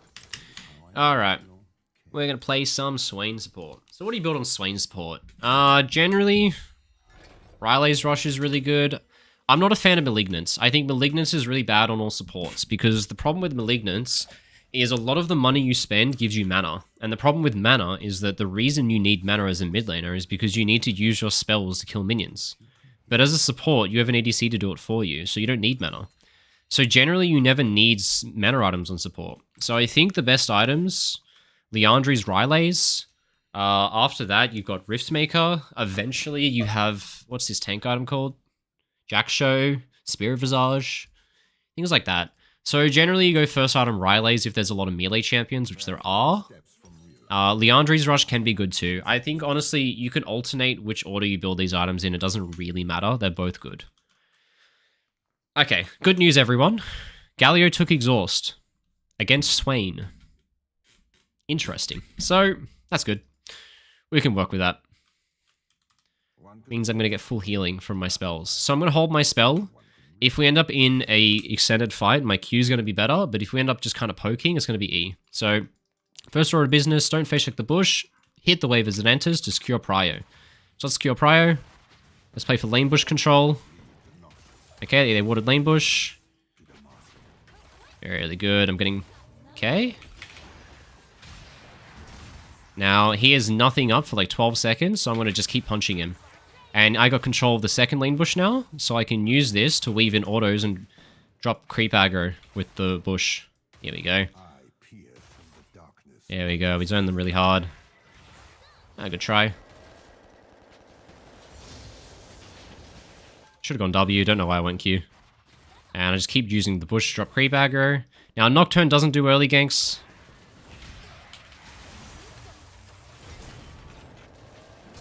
Oh, I tried to get the flash auto, but didn't quite get it. That's okay, got full stack Conqueror there. And we should be slow pushing. We should be slow pushing to deny more minions. My ADC is really far away for some reason. Why is he so far away? Walk up. Why is my ADC so far away? He's so scared, man. We win. Hit the Galio. Why are you hitting Corki? Wait, what? Alright, guys. We do what we can with these ADCs, but... Here you go, let's walk in. We do what we can with the ADCs of this elo. But sometimes they just don't take the free kills that you spoon feed them. I'm guessing we burn barrier. That's just hard push, because they're obviously going to base. Now this is bad by them, to base on a cannon wave, because they're going to lose a lot more now. Alright, not worth hitting plates, just pop recall. And we got a good lead. We should have definitely got... Oh, he can't do this. Come. He can't do this. Can't do this. Worth. We take that every day. We take it every day. Can definitely execute that without dying, but I don't really care. I want the gold. I want the kill. And I'm going to carry with it.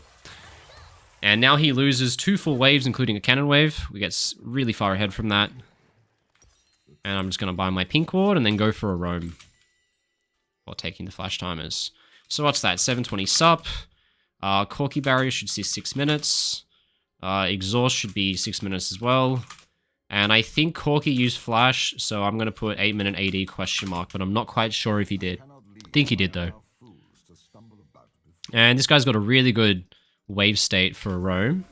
But I'm going to go bot. Why am I going bot? I need XP. I need XP. XP is very important if you're playing mage supports. You need XP to get points in your abilities so that you do damage. Right? I can't be overstaying. Got to get the XP from this stacked wave. Otherwise, I become a potato. And I don't want to be a potato. I want to be strong.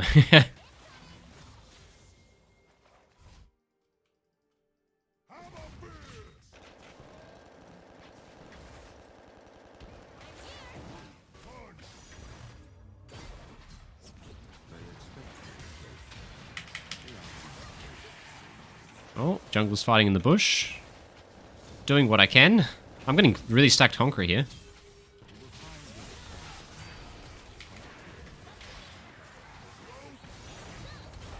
Getting a very stacked Conqueror here. Really stacked Conqueror here. People never think about the Conqueror in low elo for some reason.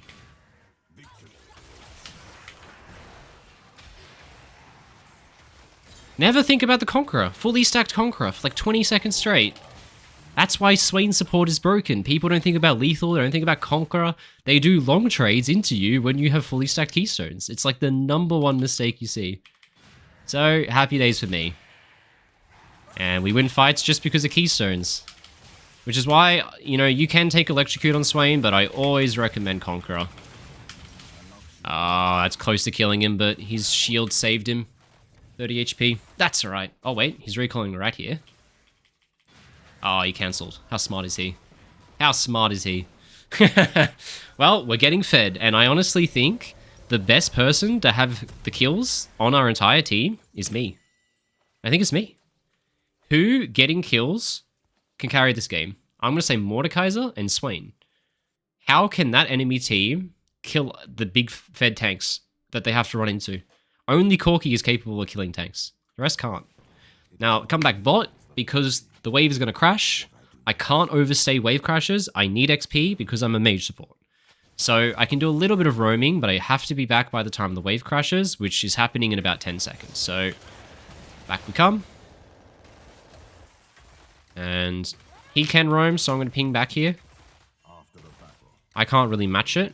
In order to force Galio to come back bot lane, okay, he's back bot. So we should slow push, slow push, slow push. Only last hit, my friend.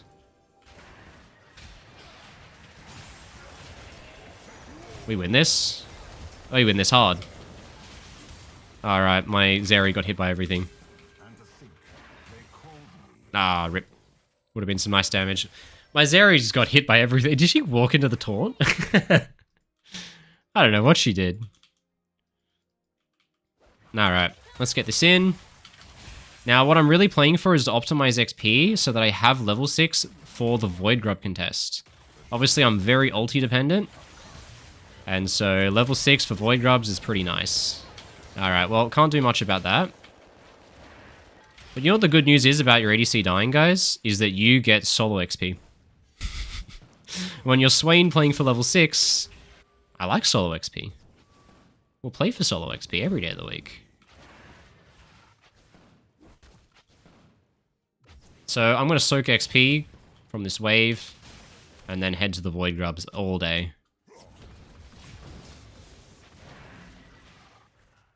Now he's recalling in that bush every day of the week, so we're just going to one of those. And I'm just going to pop a recall here. She's going to kill the minion to give me my level up while I'm recalling. And so there's my XP.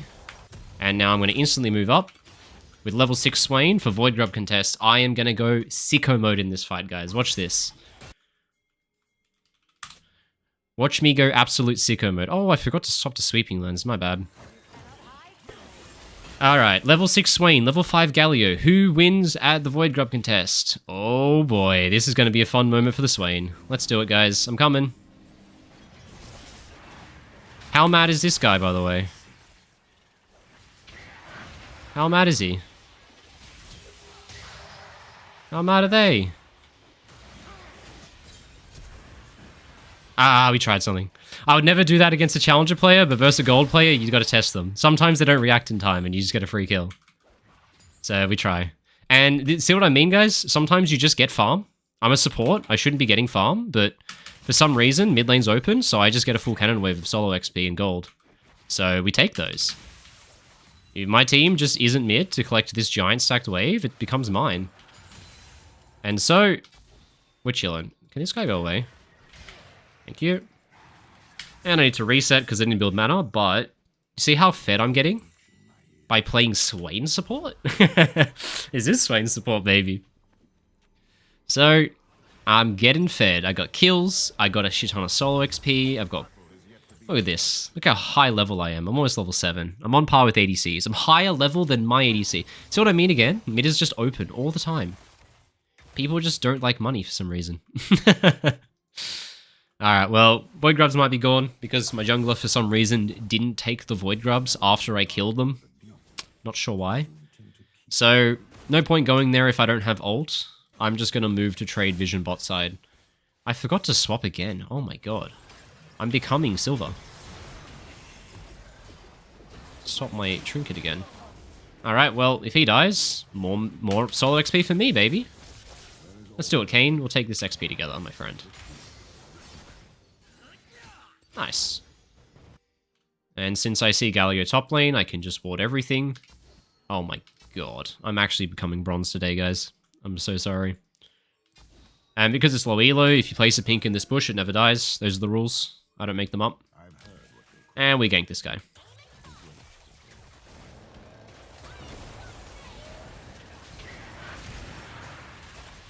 Oh my god, what? How did that hook not hit? Well, I tried to ult in order to scare him to flash, which worked, and then I fucked up my hook.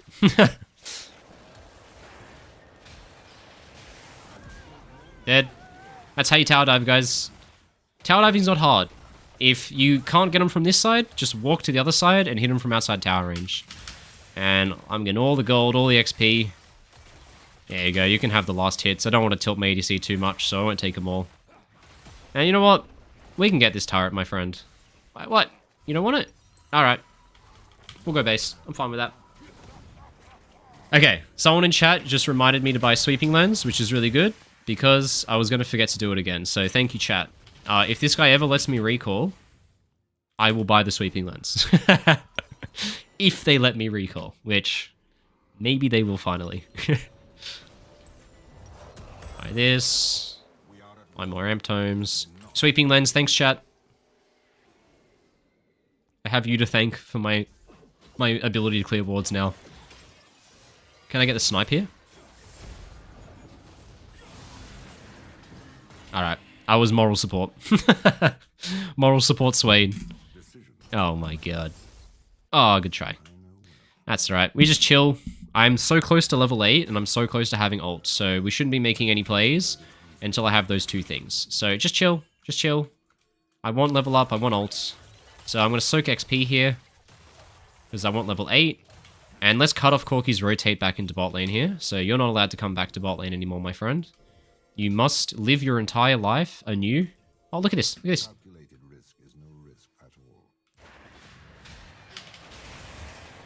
Where is my ADC? Where is my ADC? Where is he?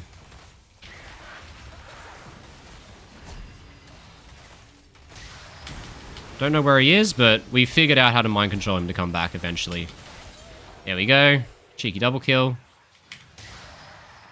I don't know how I ping that many times and the guy still doesn't notice, but we work with what we have. And there's a Nocturne in the game, so I can't hit the tower. Otherwise I die. RIP. Don't want to die to Nocturne, guys. What elo you're playing in right now? Gold. I'm going to put it up on the side of the screen, honestly, so that people don't have to ask the question, because it's a good question. What elo am I playing in? I will add it in. Gold something. Gold something. We'll figure out what it is. But we're in gold something, I think. Or maybe I'm silver something. I think I'm like silver 2 or silver 1 or something. I don't know. Silver something. There we go.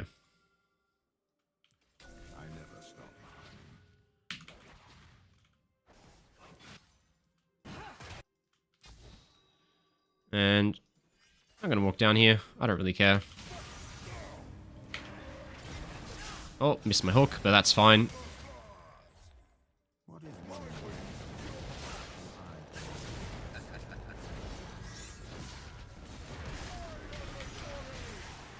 Alright, I do what I can, but there's not much I can do for my friend there. He kind of went balls to the wall and was absolutely not ready for it. He was not ready to go balls to the wall. What fucking support item you got on Swain? Probably this one.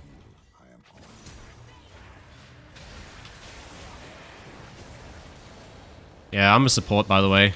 I'm totally a support. I'm definitely leaving my ADC to die so I can just kill everyone.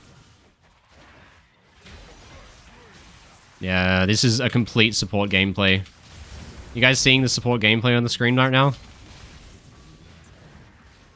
Shouldn't need to ult. Oh my god. I should have ulted. I should have ulted. Oh well. Oh well, they got us. They sent the Avengers. But hey, went pretty well. Take that. Now, I could buy these shoes, but I feel like I don't take much magic damage in general. I guess Corky does a bit, but most of the damage is auto-attack based. So I'm going to go armor shoes. I could go magic damage shoes, but I don't think it's that great. And I'm not going to be buying more magic pen for a long time, so it's not going to do too much. So I'm going to go armor shoes. The only thing that does magic damage that I'm scared of is the LeBlanc. And realistically, if LeBlanc is full comboing the Swain support, they're probably not going to win the fight, right? I don't think I'm too scared about that kind of a situation. But I'm a scaling pick. I will become a monster later on. So I'm the bodyguard of the river right now. And if these guys want to fight, I think we just absolutely murder them. We got Zerial, we got level 6 Swain.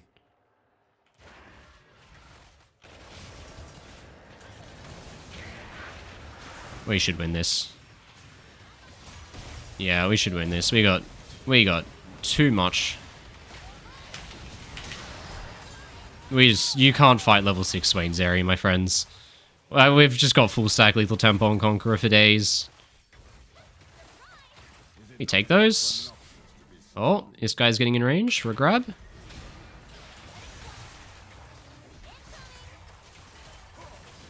Ah, we got him. Good job. We finally got the tower. And now the important thing is a tempo reset. I need to reset as fast as possible in order to get on the map before the people I killed, so that I can be in position to answer them for whatever the next play is. So, we sprint out of base. I'm kind of useless till I have my ult again, but that's fine.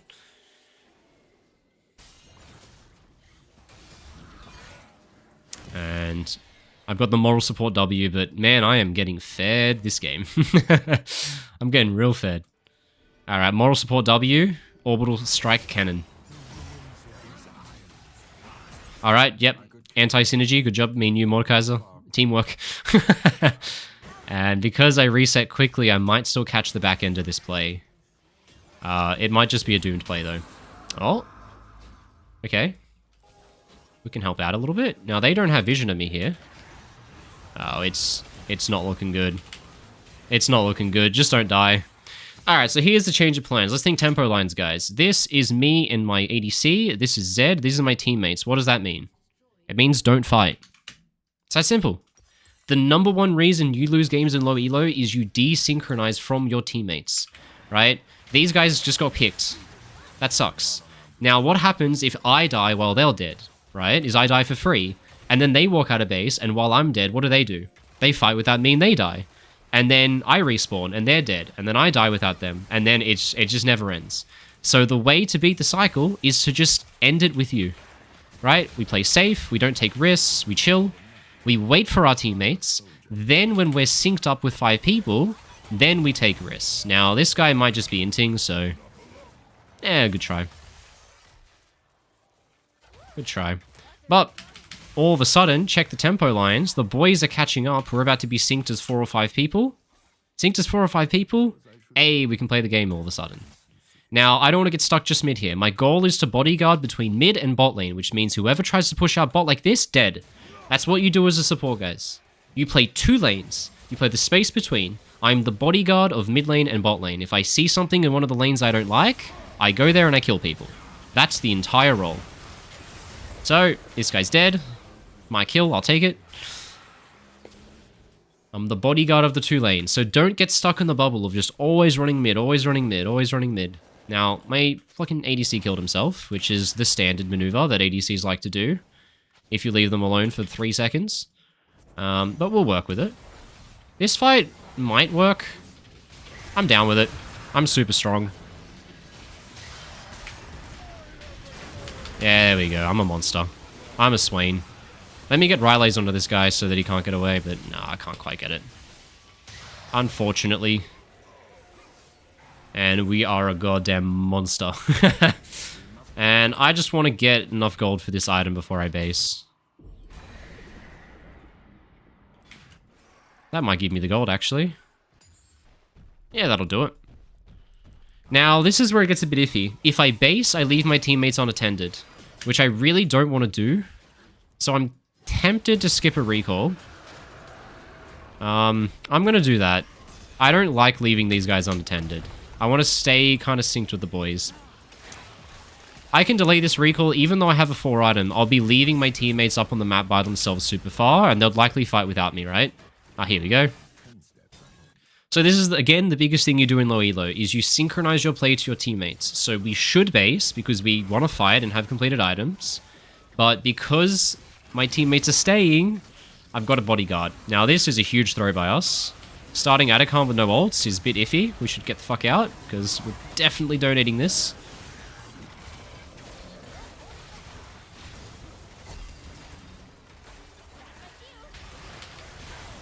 Well, my team donated Atacon, but it is what it is.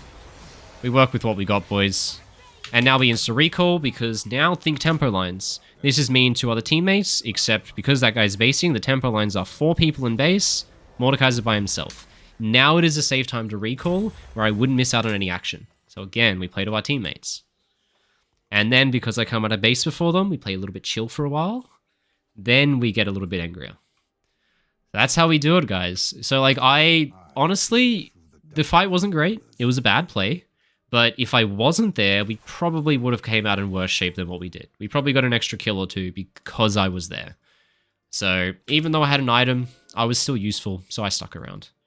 Now this guy's going to get grabbed. Ah, didn't quite reach him.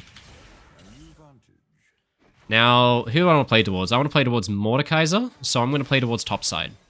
Right, Mordekaiser is my strongest side laner, therefore he's the best side of the map to play towards. So I'm going to do vision to top side, and I'm going to play as the bodyguard between mid and top lane. Not to bot side. Even though my jungler's there, he's not the messiah of the game, the Mordekaiser is. So, here we go. Found some enemies face checking. Now, they're making a mistake. They're never going to kill me here. You can't kill the Swain, baby. You can kill the Swain, baby. Holy shit, I got one shot. Alright, time to buy some magic resist. Wow. I think it's time to buy magic resist. LeBlanc is powerful. Holy crap. That guy's a legend.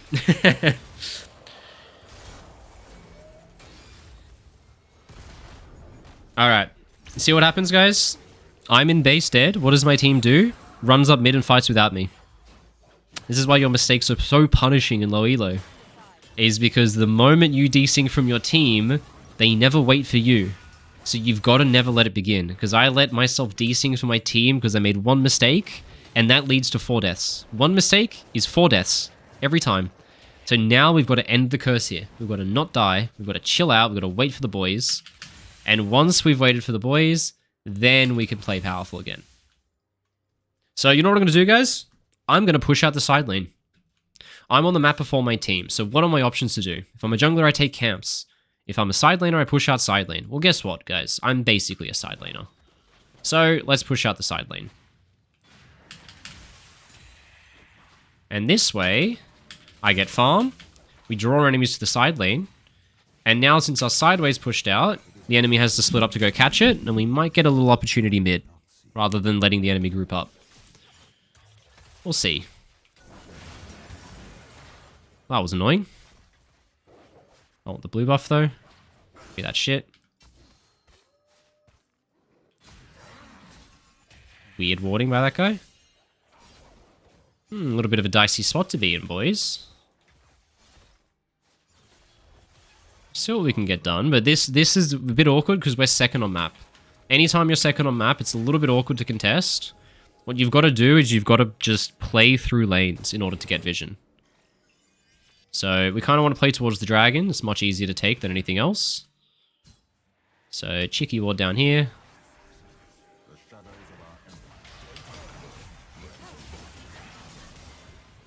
Now, I'm definitely very squishy to the Blanc, so I've got to keep a little bit away from that guy. And as long as I survive the initial burst of the fight starting... Now, come down here, Zeri. Come through bot side, so we're all on the same side. Come.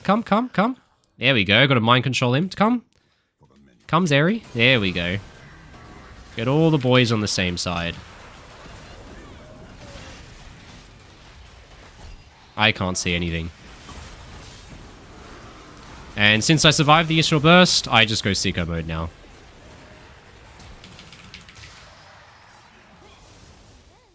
Alright, well, she's too fast. Catch her. Get her. Go team. Nice. Hey, we take those. Let's get this. Now, my team doesn't need me to do this. I don't actually speed it up that much, so I'm going to recall already. So they can move into Baron, get there before the enemy death timers come up, and start placing vision. If I'm a side laner, I can speed up my recall and get top lane pushing out.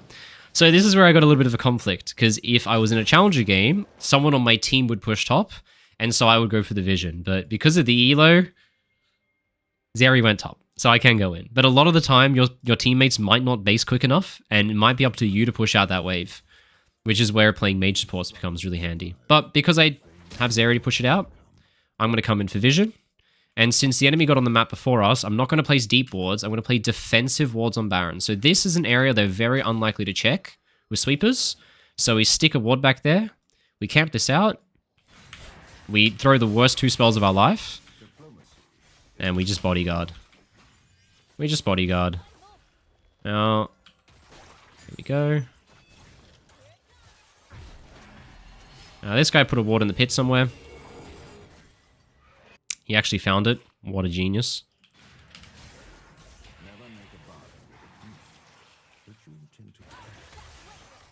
Try. So he's placed 2 wards, which means he refreshed that one, and there's one in the Baron pit. So he's placed, no, he didn't place another one. Don't get baited by that, Kane. Don't get baited by that, Kane. Oh, he's getting baited. Oh, Nocturne's bot.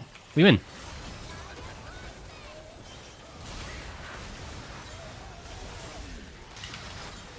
Alright, let's do Baron team. Come to Baron team. And they have a ward. They have ward. Sweep. They have a ward on the Baron. There's another ward here, so we need a sweeper. Because they can Nocturne ult it and steal it. Because they have vision here. So I'm going to go chase the Nocturne. I don't think there's much I can do to stop this, because my teammates aren't paying attention, but he can steal this. He has Nocturne ult. And there's a ward on the Baron. I just don't have a way to clear it. There we go. And I got the hook to cancel the Nocturne ult. Beautiful.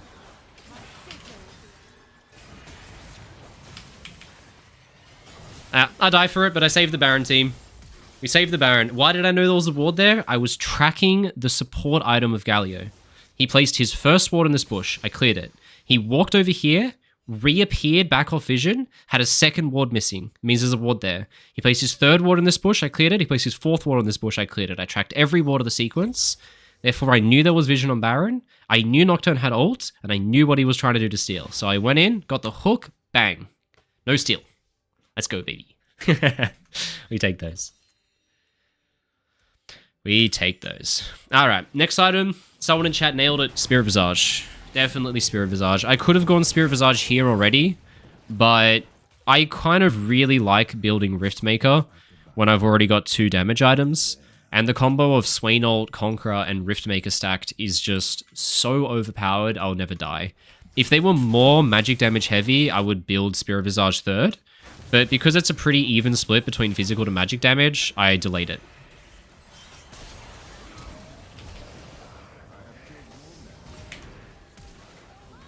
What are we flashing in for? I can't see anything. Alright guys, go get waves. Back, back, back. Waves. So I'm going to go bot. I'm going to go bot lane. If my team doesn't push out multiple waves, I will give us multiple waves. So that's the thing you really want, guys, is you need 2 waves for a Baron setup. 2 waves, not 3. 3 is too many, you can get caught. Not 1, that's ARAM. You want 2 waves. I count 2 waves, therefore I play as the bodyguard between lanes. If my teammates didn't go bot, I would go bot lane and push. Which is the benefit of something like a mage support over a traditional support, is that I could actually push waves. So, keep pushing bot Zed. I'll keep bodyguarding for you, my friend. We don't care about the Yorick. We don't care about the Yorick, guys. We have Baron. Why are we going top lane? Just play full bot side. We don't care about the Yorick. We don't care about the Yorick. Alright, people fighting mid randomly. I'll join in. Oh, that's not the blast plant we wanted. That's fine. Alright. Okay, we're fighting mid lane, I guess. I can't see anything. Alright.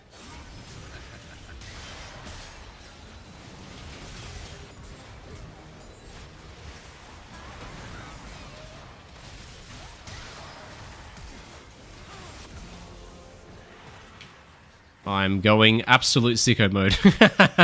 I'm angry. Alright, well, it's one of those things where it's just low elo, so people just fight randomly, and it is what it is, so you just gotta be involved. But that's how Swain support works, guys. You pick it because in this rank, you verse a lot of tanks, you verse a lot of mages, you verse a lot of assassins. You don't verse a lot of consistent damage champions. You don't see things like Kindred that are actually good into consistent damage. Alright guys, we're not going to be able to end. We fucking clowned this one. Just leave. We clowned it. We clowned it. We should have ended, but the boys were clowning it, so we couldn't end. Always happens. Games go forever. People clown it every time. Alright, well, we get Riftmaker, and honestly, now that I am starting to build Magic Resist, I think the game is over. Shouldn't be too hard to win now. That's foreboding. Who's ulting? What is that? Oh, my whole team's dead. Okay. Fair enough, guys. Bad luck to you. Well, what I'm going to do is I'm going to go push bot lane. Again, if you think about tempo lines, I'm further out of the map than my team is. Therefore, it's a really good time to go do something safe, like push out a side wave, so that by the time your teammates spawn, you've prepped the side waves, so that if your team ARAM runs mid, the side waves aren't in a terrible position. And since Zed is dead, it's not like I'm stealing his farm or anything, because he wouldn't be able to push it anyway. And realistically, that's pretty hard to defend. So I can go side, I can push out side waves and get my own farm. And since I don't want to fight anyway, I get this pushed out, so that when my teammates get on the map, the side wave is fixed, and I can just group with the boys. Alright, didn't expect this guy to cheese me, but he's never going to kill me. Maybe he will kill me.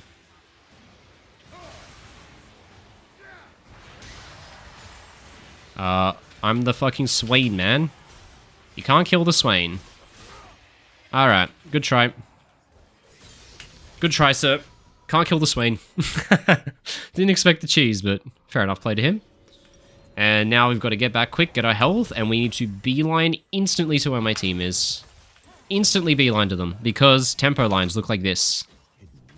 Teammates far up on map, what does that mean? They're about to kill themselves. Run mid. Kind of sad to not have my ult, honestly. But we'll go with it. We'll do what we can. I can still be useful without ult. Not as useful as I'd like, but my team's just going to fight randomly, so here we go. Very random Nocturne ult. I don't quite understand it.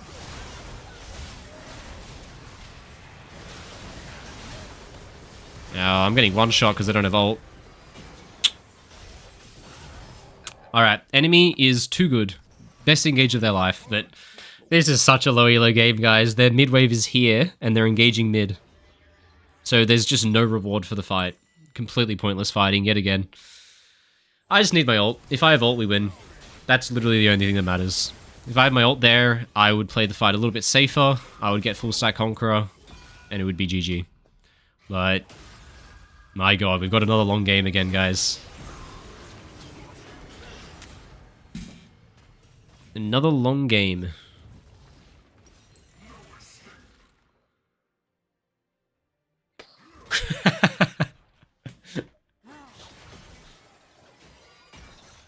Almost got Spirit Visage. That's a huge power spike for me. Once I get that, I'm not going to really be dying to LeBlanc anymore, who's about the only person that can kill me. And the healing passive is going to be bonkers. So I really want to get this. Really want to get this. Yep, and that's silver, guys. Yep, alright, guys. Yep. That's really great. Thanks, team. Okay. I'm just really trying to get my Spirit Visage before we fight the double neutral objectives, but that's fine.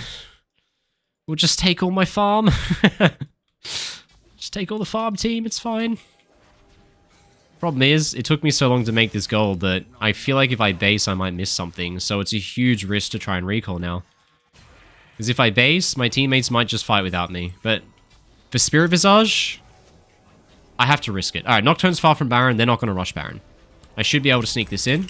I would never do this unless it was a hugely beneficial item, because look, the first thing my team does when I base, they run in and engage, and I'm going to miss the fight, or be late at least. The first thing they do is engage without me, every single time. So I really don't want to take that recall. I only take it if I need the base, which I do. And just as expected, my team fights without me and dies. Alright. That's fine. We can win this once Zeri gets here. And I'm going to go crazy here.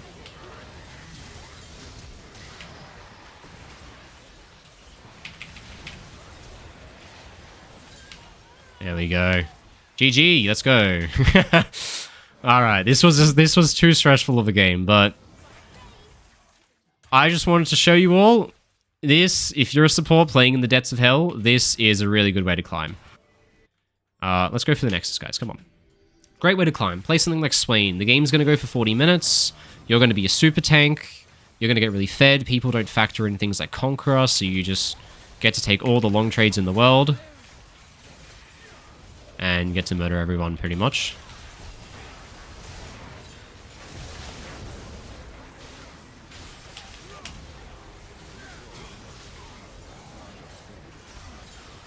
And there we go. GG. Now, the question is, did I top damage? Maybe not top, because a lot of my value was that I was tanky, but I was definitely up there in terms of the damage, right? One of the top. Definitely top 3 in the game, for sure, right? Alright, let's see what the damage was. That guy deserves an honor. He played well. And yeah, that's it. I think the others had too many ints. But I like the Mordekaiser. He did some ints, but he did his best. He did pretty well. Alright, we can update this bad boy. So what's that? That's 3-1 now, is it?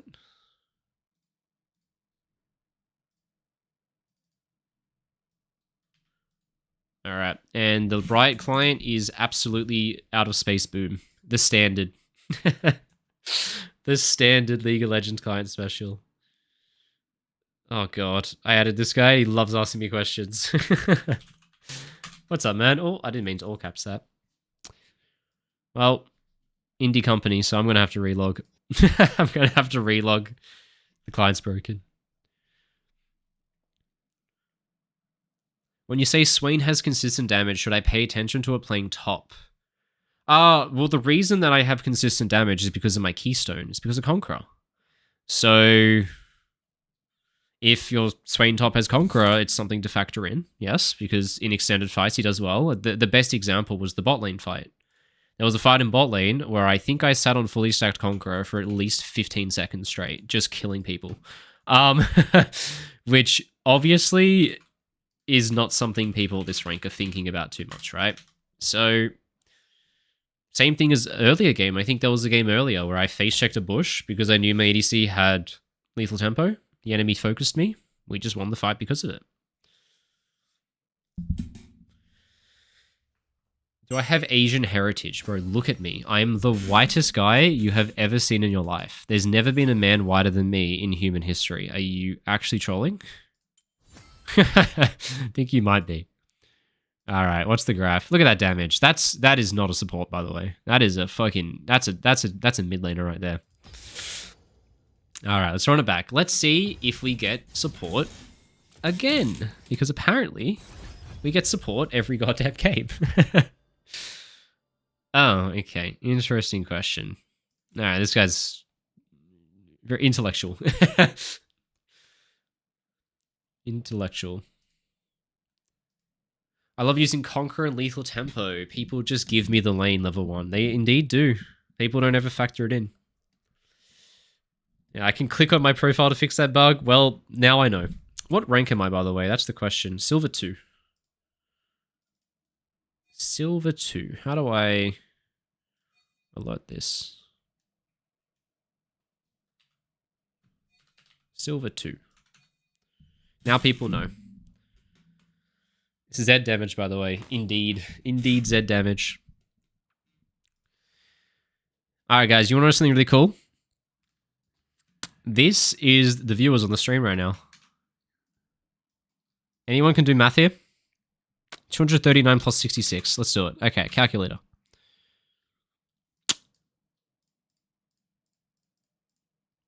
Holy shit, I have 300 viewers? Hey, thanks for subbing. But I have 300 viewers? Guys, that's insane. What the fuck? I have 300 viewers? I can officially call myself an influencer. I'll take it. Hey, apparently the stream idea was a good one, to do Filter Challenger. And play in lower ranks so people could see, oh, I got support again. This is insane. This is my 5th game. I've had support 4 games. How do I get... Dude, this is hell on earth. This role sucks.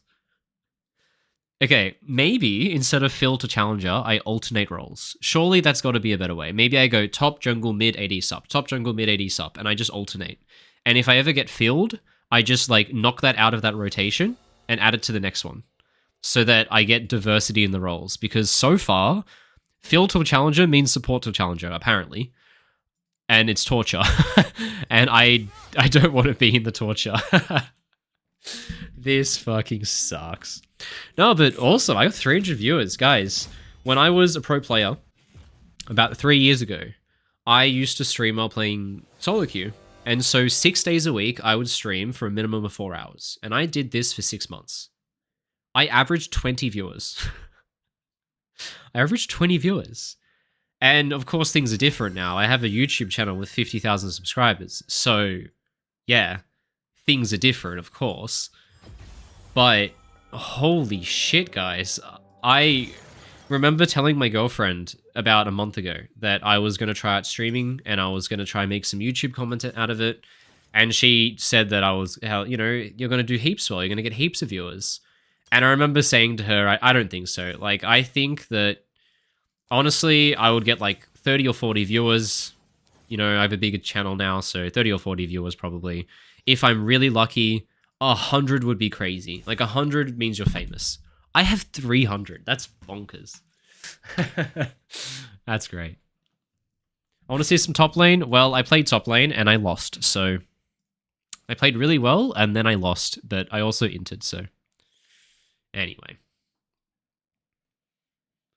being support in silver is hell. Well, that's what I'm doing. I'm currently playing support in silver, my friend. So let's learn some things.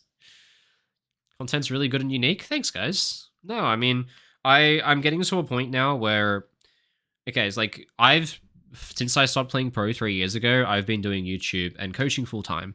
And I generally try keep it to about 50-50. I try have half of my week be dedicated to coaching and half of it be dedicated to creating videos.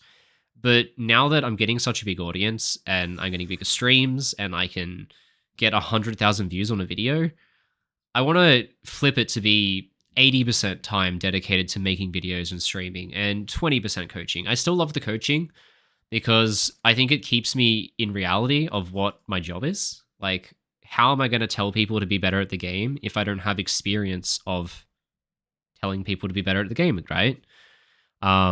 It was a skill I learned. Like, my first ever couple coaching sessions, I didn't know what to do. Like, I remember my 4th or 5th coaching session. It was with an Iron player. Of course, like, I'm a pro player for 8 years. I know how to teach an Iron player League of Legends. But you don't know how to play an Iron. If you're a pro player, you don't know how to play an Iron. It's a different world. Like, you have to adjust your gameplay drastically. So that was fun to figure out. To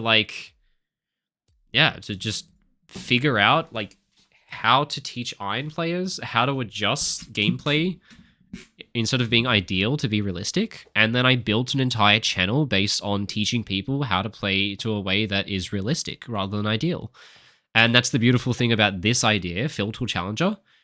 You guys get to see every role. So no matter what you play, you get content. I get to have fun because I get to play new roles and new champions. I get to look cool because I can go win some games on mid lane even though I never played it. And any games that I feed, I can just cut out of YouTube videos and no one will ever know and everyone's going to think I'm Faker. Everyone will think I'm Faker. So we can just cut them out.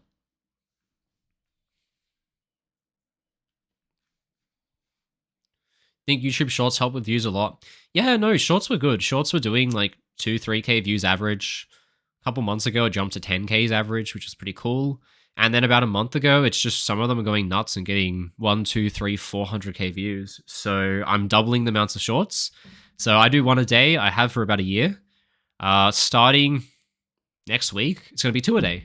You're going to get 1 short from stream highlight stuff, 1 short from coaching sessions. So yeah, a little bit of fun, a lot of teaching, pretty much, which is cool. Have I played ADC yet? I haven't. I've played 4 games of support and 1 game of top lane. So what we're going to do is we're going to start a rotation. I'm going to go jungle, mid, AD carry. I'm going to skip support because we've got enough. And I'm going to go top, jungle, mid, AD carry. Top, jungle, mid, AD carry. And I'm going to alternate between the roles so we get variance. All right. So what do we think about this game, guys? This Bard pick is honestly pretty good. Bard is really good into a mobile carries, Seraphine, Karma, because if they don't have flash, you can ult them. I used to play it all the time as a counter to champions like Syndra, Orianna, Victor, because you roam mid, you throw an ult at them. 70 seconds later, your ult comes up. Their flash is on cooldown for another 4 minutes. So they get 3 Bard ults to the head before their flash comes up. So it just makes the game unplayable because they can never walk up mid. And it's really good versus low mobility melee champions. So it's okay versus those 3. But lane matchup's very bad. Bard is really bad into champions that outpush him. He's really good into melee champions because he outpushes them. Therefore, he can play aggressively, walk up an auto, and roam. But versus things like Karma Seraphine, I'm going to get pushed in. I'm not going to be able to roam. They're going to outpoke me. They're going to outpush me. It's kind of a miserable lane. So I would be scared in a high elo, but I'm going to contest push because generally people don't play perfect in lower ranks. And if I can get prio in a matchup I shouldn't, that has immense value. Because if I get a bigger wave than them, it's really hard for them to poke me because I can hide behind my minions and they have to focus on hitting minions rather than hitting champions. So get to lane early. My Ashe is late. I don't know why. Hit the wave before it even arrives. And if they are focusing on clearing minions, they're not focusing on poking champions. And because the matchup is very one-sided in terms of push, we need to do a lot more auto attacks than normal to gain priority. So I feel pretty confident. Here we go. My Ashe is walking away for some reason. And that guy's holding Mantra, so let's just let it expire. I don't know what he's doing, but let's just... Okay, he just used Mantra and didn't use a spell. Very interesting. And they've got no spells, so I can walk up here. Beautiful. And drop health back. And see how I'm not taking any poke? It's because I have push. How can they poke me if I have a wave this big and level 2 advantage? It's really hard for them, right? Now, unlikely they gank early. The jungler's playing Kayn. Not a good champion at early ganking by any means. Let's get Electrocute proc. Nice. And let's re-establish prio. Re-establish prio. Because my prio reset when the wave got killed by the tower. So I now need to focus on retaking the priority. Oh, I am getting level 3 ganks by the Kayn. Alright, well, sucks to be us. Aw, oh, damn. If we live that gank, it's going to be absolutely catastrophic for the Kayn. But he's losing his top side, so what I'm going to do is just play to protect our bot side jungle, so my jungler gets 3 quadrants. So let's place a Warden here. If at any point he comes to these camps, I'm going to drop what I'm doing and go ruin his day. That way my jungler gets 3 quadrants, and honestly, I don't think the kill was worth the 3 quadrants. On a farming, XP-dependent jungler like Kayn, not worth. Now, this is a big wave, so... Since Ashe is stopping him, I'm just going to... If Ashe doesn't want a cannon wave of XP, I guess I'll take a cannon wave worth of XP. Interesting decision, Ashe. Okay, well, if you don't want the cannon wave, I'll take the cannon wave. What the fuck? Now, I'm going to stay here to get XP. No point roaming mid with people in base. And, oh, my ADC has good wave management. You guys seeing this? He's only last hitting. Alright, and now we drop everything. We go stop this guy. Get the 3 quadrant. He's going for the wolves, so we just make sure he doesn't get out alive.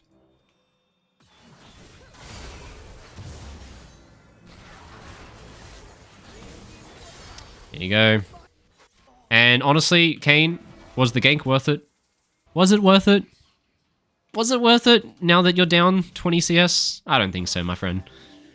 Don't play jungle like that in solo, you guys. It's not worth self-sacrificing so hard for random players you don't know, who are probably going to lose lane anyway. Where is my Ashe, by the way? Why is my Ashe so defensive when we have a wave this big? I'll never know. I think this guy's dead. Oh, but Ashe, come on, my... Alright, I fucked up. I could have flashed and lived, but this guy's too defensive. But I got to expect that.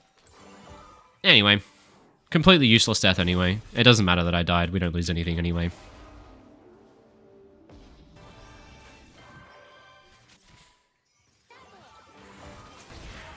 Holy shit, Kha'Zix. Oh, he got the Dark Harvest proc. What a genius. That guy's smart. I'm going to go mid because my mid lane is in dire need of a recall, so I'm going to go there to facilitate the recall. My ADC should be fine. He's going to be able to clear that wave for free. And if both mid laners have no health, no mana, and no TPs, What are they going to do? They are going to scrap it out because they both want to recall very badly. Which means that if I rock up, I can be an absolute pest.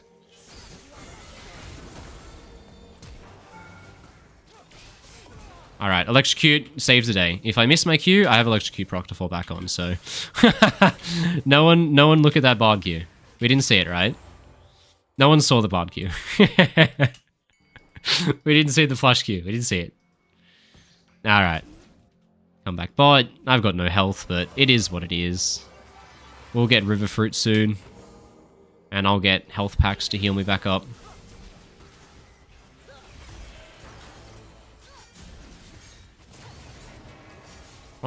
Holy shit, he's angry. Now you wake up, Ash.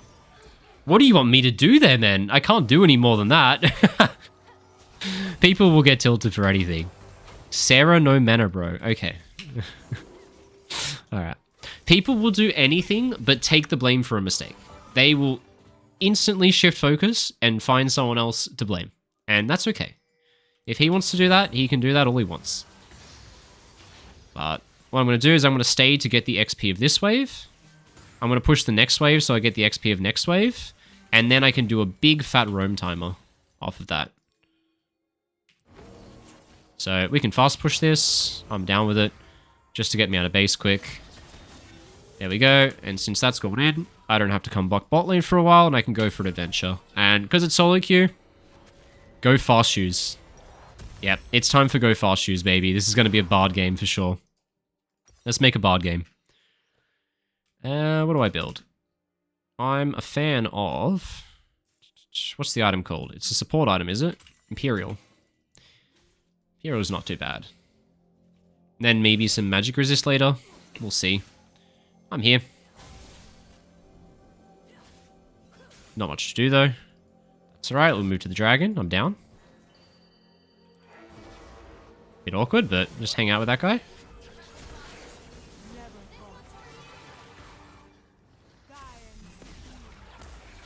We win this. Here we go.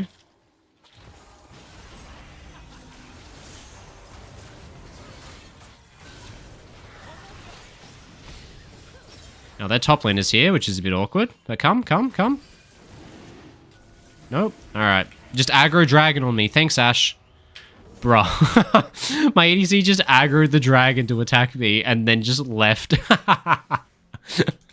Alright. I see what you guys mean when you say Elo Hell, because that was an Elo Hell moment. My team is actively trying to kill me. Alright, I have level 6 now, which means I no longer have my own dedicated lane. I am now Riverman. That's how support works, guys. Level 6, you're full build. Riverman. It's Riverman time. Now, there's a Kayn here, so I'm going to slam this ward over and ult him so he can't try to steal it. Alright, I'm going to fail my ult. I'm going to fail my Q. I'm just going to fail everything. This is bad. This is really bad. Alright, the mistake there is we didn't leash the dragon out of the pit. We didn't leave the dragon out of the pit. You leave the dragon in the pit, what happens? It makes it really easy to steal. What should you do? You should pull it all the way out. So I definitely griefed it, but the situation is very hard to play out. I shouldn't be forced to have to use my Bard ult to zone a guy from smiting. It should be used to turn and fight, right? So, a bit of an int by me, bigger int by him. But hey, one of them is hands, one of them is brain. You can't practice hands very easily, but you can practice brain.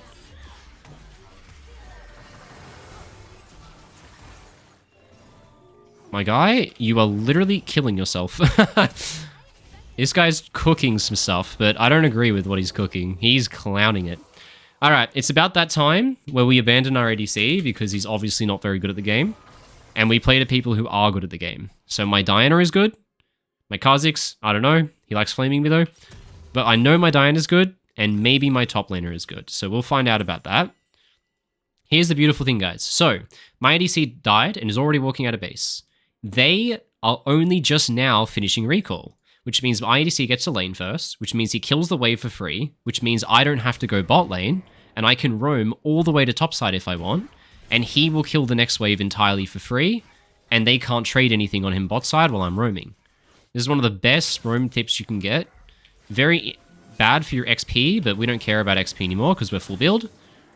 And Ash is killing the entire wave for free, and I'm over here being a bodyguard for the Void Grubs, which is very fun. There you go. Whole wave is dead. They can't trade anything. Happy days.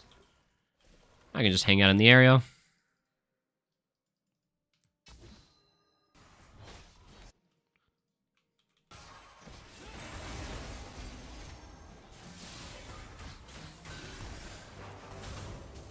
Alright. Good stuff.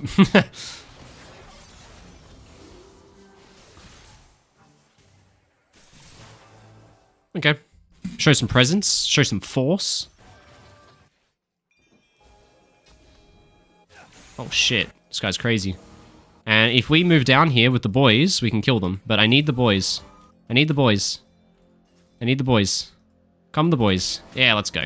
Now we can kill them all.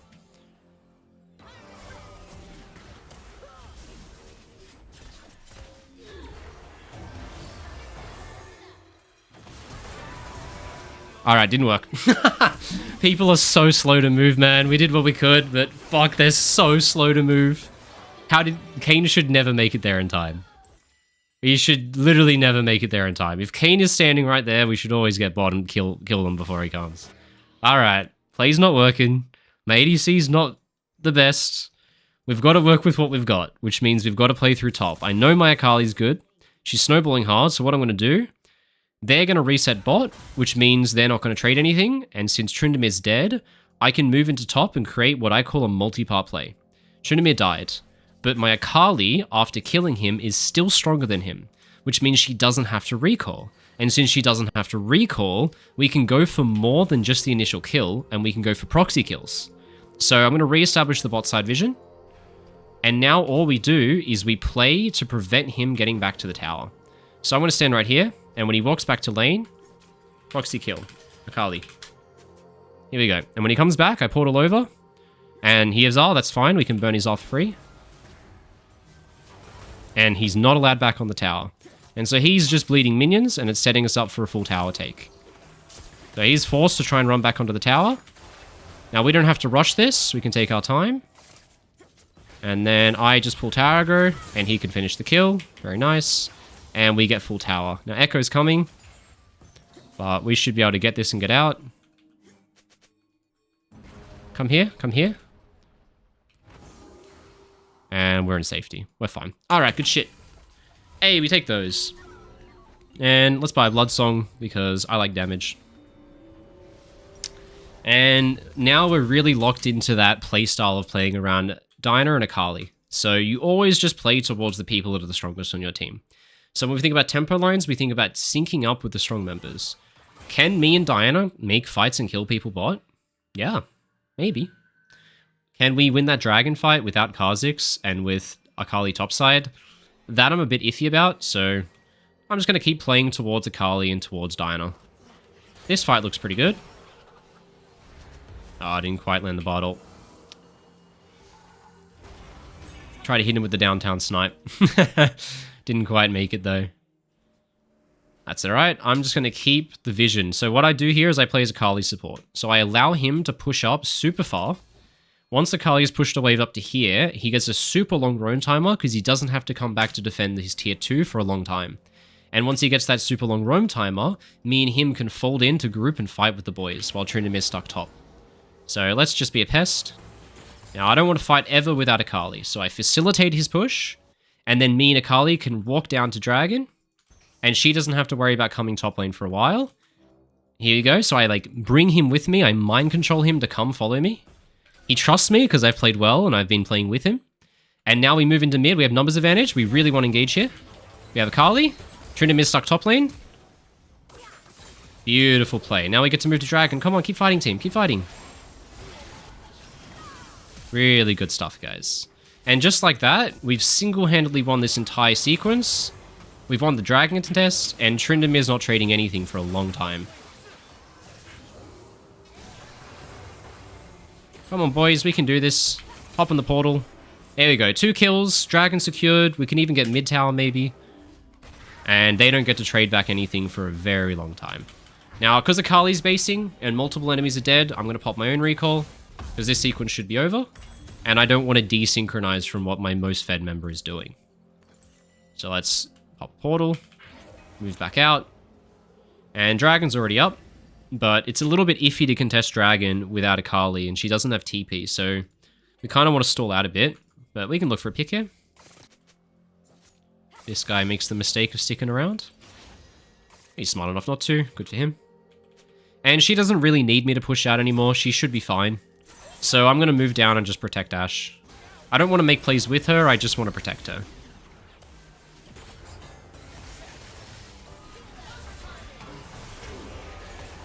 And that should set us up for more kills.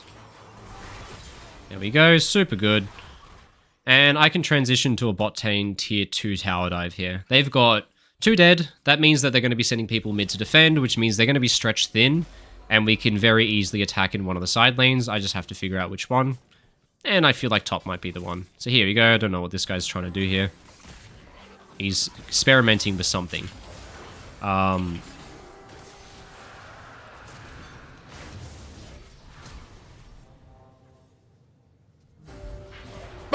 My ignite wore off. I right-clicked him to auto-attack. And then my ignite wore off. And so I lost vision. And so I didn't auto-attack. I walked into him. And I just didn't auto. I like took my hands off the keyboard because I thought my character would auto automatically, but I lost vision because my ignite fell off. Oh, damn it. Oh well, well played. Well played, should have ignited later. And I'm probably... Oh, what do I build?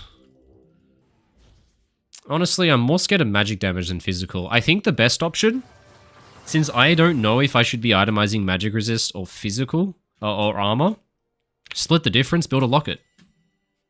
Why not? It gives you a little bit of both. If they're an even split, you can't decide, split the difference. If they're stacked armor, build a Deadman's. If they're stacked magic resist, I don't know, build some armor. But I don't have a preference for either, so we split the difference. Now that's obviously warded, because why else would he be throwing his spells into Fog of War? So he obviously had vision of me. We can just fuck around here, wait for our side laners. Akali's moving in, so when Akali gets closer, we can look for a cheeky Bard ult. But we got to get top lane pushed out more here, Akali. You haven't pushed out enough, my friend. It's not pushed out enough. Oh.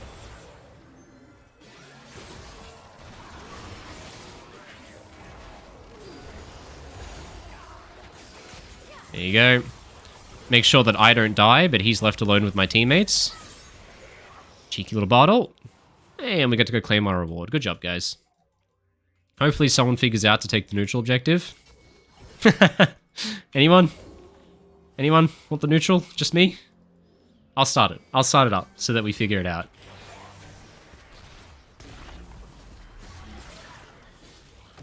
Someone in chat just made a really good point.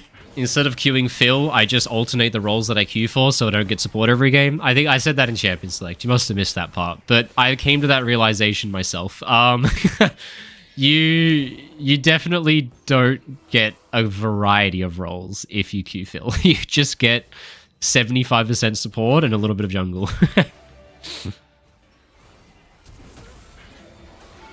Oh, you saw my kill. Damn. That's alright. Well, this game was looking kind of iffy, guys, right? This game was looking iffy. And then all of a sudden, out of nowhere, I said, I'm going to go play around Akali. And then we just blinked, and 10 seconds later, the game was so one-sided, it was complete GG, right? Because that's all you got to do. You just got to sync up with your most fed members. And so I just played ganks around Akali.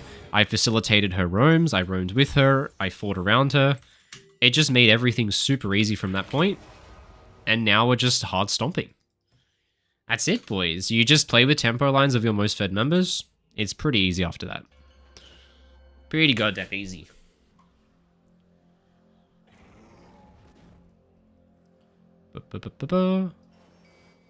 And I get here. They might be here. Honestly, I didn't get here that much faster. I think this is as deep as I can go before I potentially encounter an enemy.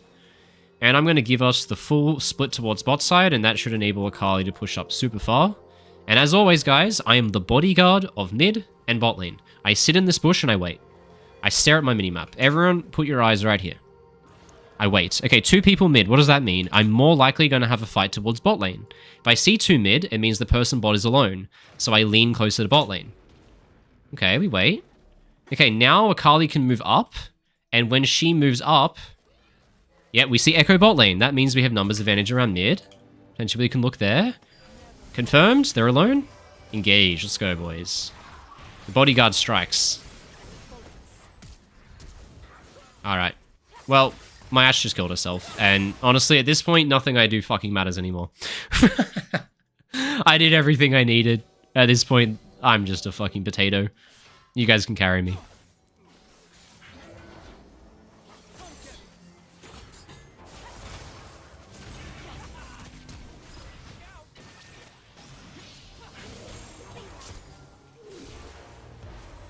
There you go, no fucking around. Just kill Makali. Good shit.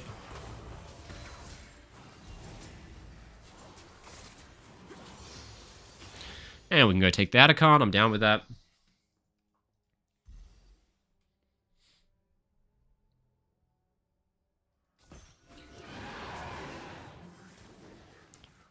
Get all the neutrals. Picking the flowers.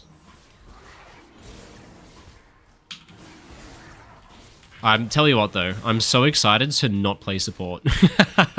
You guys have no idea how excited I am to just not be playing support again.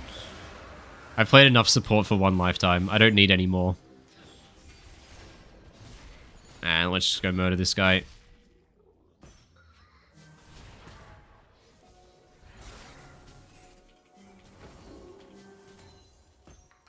Now, we can just do Atacon at any time, but I know what people are like in this elo. They do shit like this. They fly into the enemy's base and engage 1v5. So, you gotta cover that. Let's just do Atacon, guys. Come on. You gotta tell people what to do. They don't listen unless you ping their face. That's honestly how it works. Like, if I don't ping, what my team does is they walk into the enemy base, 4v5 and engage. Which is the only way to lose. So you gotta have someone on your team with a little bit of brain. And just like that, you mind control them to listen to you. And now we just get Atacon for free instead of dying. That's all it takes. Good job. Alright, crisis averted. My team's not throwing. Thank God.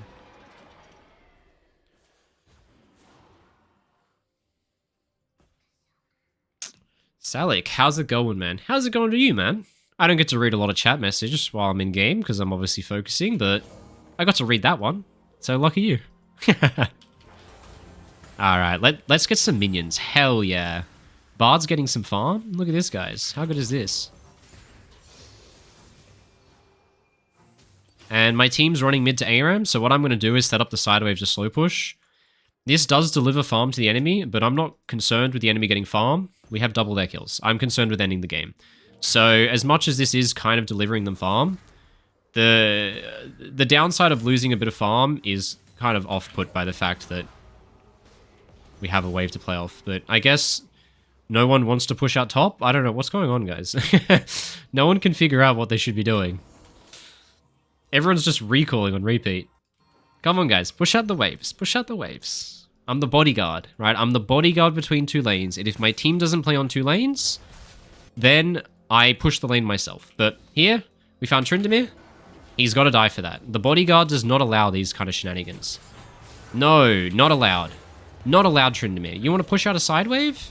You're never allowed to push a side wave out. Not on my watch, my friend. No side wave pushing. Alright, huge ult. No side wave pushing. I sit in the middle, I bodyguard. Not allowed. And how sad is that guy? Every time he goes to a side wave, I run over and kill him. And if my team doesn't give me 2 waves, I give myself 2 waves. League of Legends is a game always played on 2 waves. At least. Sometimes you can go on 3, but at least 2.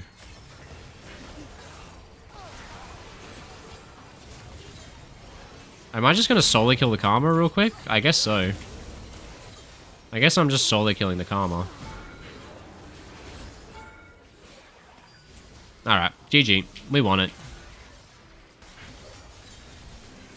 Alright. Please, don't give me support again. I'm going to queue for a different role. I'm going to queue for mid lane, I think, because we haven't had a mid lane game yet. And I already play a lot of jungle. Especially on stream, I play a lot of jungle as well. So I'm going to play a mid lane game. The 2 roles I haven't played ever on stream are mid and AD. And I really prefer to play mid lane to AD. So let's play a mid lane game. So Hey, silver 2, let's go, baby. Silver 1. So let's throw in the mid lane. We'll do secondary AD, because that role we haven't played, just in case. See what we get. Get to update this. Bang. Let's go. How are my ADC skills? Pretty bad. I am a support main, and I'm very bad at shooting games. So all of my mechanics come from... I'm like a sniper, okay? Don't think of me as like a special forces. I'm a sniper, right? I have one thresh hook, and it's all I need. It hits every time, right? ADC is like machine gun. So that's not me. That's not my skill. I'm a sniper. So my ADC is not good. And if I do play ADC, I play like spellcaster ADCs. I play Misfortune. I play Jhin. I play Ezreal. I play Caitlyn. She doesn't use high attack speed. And if I play ARAM, I build full attack speed and I practice. It's what I do. So we'll see. One more game.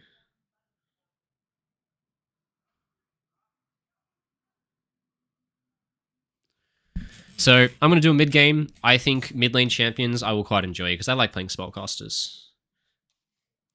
Would you play Corki if possible? I don't think I even own Corki, so probably not.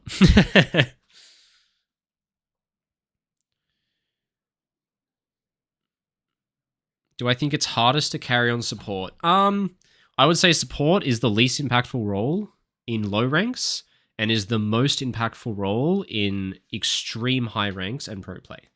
So I would say in like Master, Grandmaster, it's support is up there. It's one of the top two. Like you probably say jungle and support are the most impactful. But if you're in like 1,000 LP challenger and pro play, support is the most impactful role in the game. But in low ranks, it's the worst. Yeah, no, it's the worst. Jhin would fit you. Thanks, guys. I don't know why Jhin would fit me, but we'll take that. I think one of my friends has an inappropriate name. All right, well, let's just unfriend them because I don't know who they are. They just added me because I smurfed a game. Drew did a filter challenger recently. That's pretty cool. I don't know what his performance was, but he has some good content. He's funny. Like, I only watch him on TikTok. I watch a lot of league creators through TikTok. He's pretty funny. He just has good clips. He's like a very clippable personality with good moments, which is fun. What roles are good for skipping silver? Whatever role you enjoy. That's the real answer, right? There are some roles that can achieve a slightly higher win rate percentage, right? If I play support every game, I can probably win 90% of games in silver. But if I play mid or jungle, I can probably win 99% of games in silver. Because, yeah, like, the roles have slightly more carry ability. But if you are a silver player playing in silver, your goal is not to win 99% of games. It's to win 55% of games. And every role is capable of having an 80% win rate in silver. You just have to be good enough at it. So it doesn't matter, right? The role that you play the best and enjoy the most is the best role to climb with. It doesn't matter. All right, what do I play mid? I'm going to offer swaps to everyone in order to get a late pick because I'm a piggy. I'm always the guy letting the mid laner swap me so I become first pick and he's at the end. But today, I'm going to do the inverse.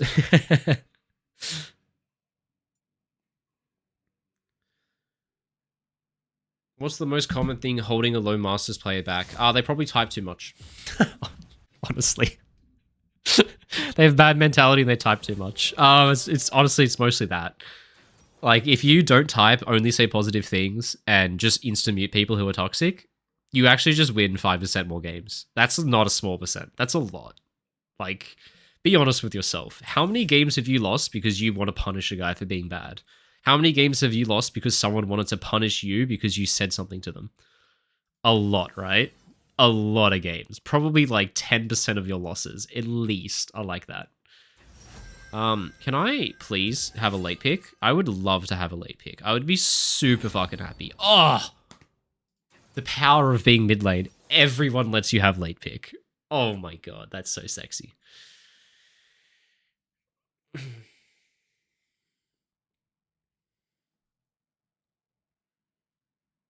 Holy crap, guys. My entire chat is like, what are some traits support players should have? What are some basic tips you should have? What did you should fucking do in this situation? Guys, buy a coaching session. Oh shit. Okay, well, I would love to play something like Lissandra, but I just realized that out of the champions I own, I don't have anything that is actually a good pick in this game. I don't have anything that's a counter to Katarina. The closest thing I have would be Syndra or Ari, but both kind of suck a bit. Oh, I don't like any of these picks. They both suck. Alright, I'm gonna go Ari. I'm not happy about this, guys. I thought that I bought Galio, and I thought I bought Lissandra, which are the two picks that I would love to play this game, because they're really good into these assassin-type champions, but... Fuck. Alright, I fucking... I guess I'm just sad there. I'm gonna go Scorch, because I need to play really hard for lane here, because I'm versing a Katarina. I'm also gonna go flat in my runes, because I'm versing a Katarina, so I have to play hard for lane. And I'm gonna go TP, because my plan is, I'll see what he has, but he's a Katarina player in silver, so he probably has Ignite. Yep, Katarina player in silver has Ignite. Big fucking guess. So what I'm going to do is I'm going to play really hard for priority, and I'm going to try and hard trade on him before he gets level 3. Level 3 is the point where I'm scared that he can maybe threaten a kill on me. So before level 3, I want to do as much damage as possible, so that when he gets to level 3, he's a bit chunked out, and if I'm pushed up in the lane, I'll have enough time to base TP back before he can push the wave in. And so then when it comes time for him to try and all-in me around level 3, level 4, he'll be low on health, I'll be fresh off base, I'll be up in items. And it'll block his all-in timer. So what Ignite does in melee versus range matchups is it moves the threshold earlier for when they can potentially kill you. So with Ignite, he can maybe kill me level 2, definitely can try to kill me level 3. So level 1, I have to play really fucking hard. What TP would do is it would delay his all-in timer to about level 6 because he would just have less kill threat, but it would guarantee that he gets there in a pretty good state because he would have a TP to fall back on if he gets chunked. So we'll see what he does. If he goes Doran Shield, I'm going to be less scared of him because he has a lot less damage, which means that I can probably play aggressive definitely until at least level 3. But if he has Ring, which is most likely what he's done since he's an Ignite player, then level 2, level 3, I gotta get shit done before then, and then if I have to TP back. Also in this matchup, what I'm gonna do is I'm gonna do W start. W start makes it really easy to proc Electrocute level 1 in trades. The benefit of Q start is that you can Q through the wave in order to get prio, but I by default have prio because I'm range versus melee. So I can get good trades with W, I already get push anyway, and then level 2, I can skill E. That way, I can walk up to him, press W, get auto-attack trades in order to proc my Electrocute, and if he ever does counter-aggression, I can just instantly E as soon as he jumps in to, like, cancel the all-in. And I'll just only use E in situations where I can't be punished for my E's cooldown. So I'll use it, for example, if I have a level advantage or a big wave that will protect me during the cooldown. Otherwise, I'm going to hold the spell and only use it reactively.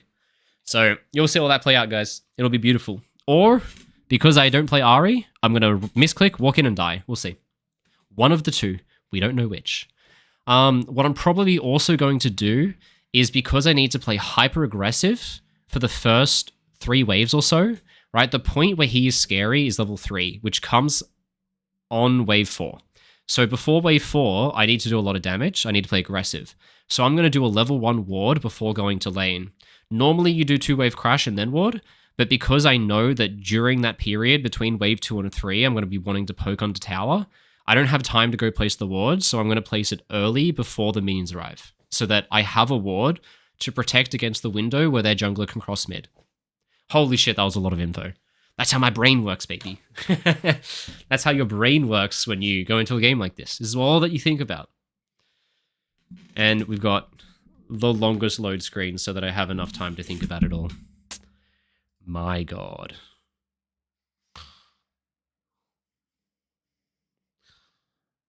I'm so bored. I'm too bored, guys. That was a lot of talking. I'm exhausted.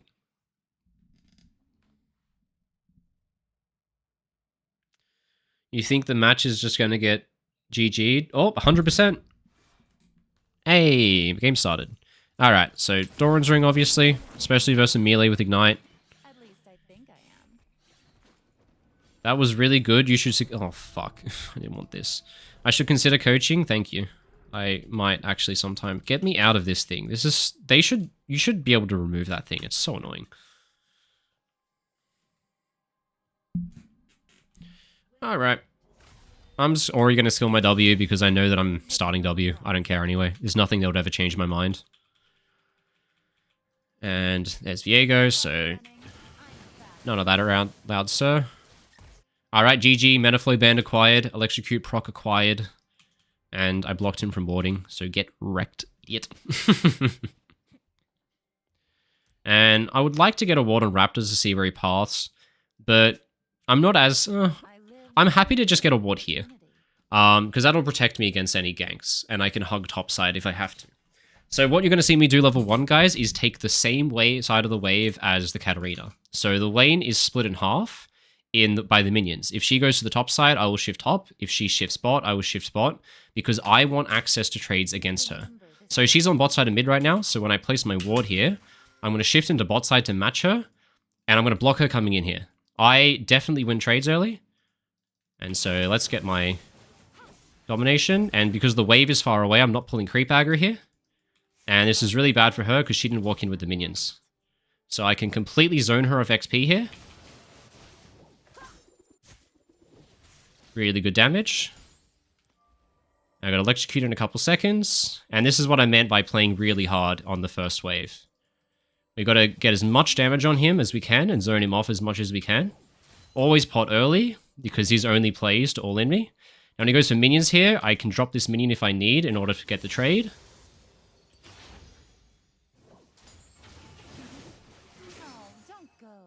Wish that hit, but still he gave me Electrocute proc, big mistake by him. Now, their jungler crosses mid in about 20 seconds. Oh, GG. Well, mid lane was over, right? You gotta admit, guys, mid lane was over. That guy was on 300 health before he got level 2. So, we still get to learn a lot about that, even if the game gets remade, very sadly. That is how you beat melee mid laners. What I did just say. You play really hard before they have kill threat, and you just shit on them.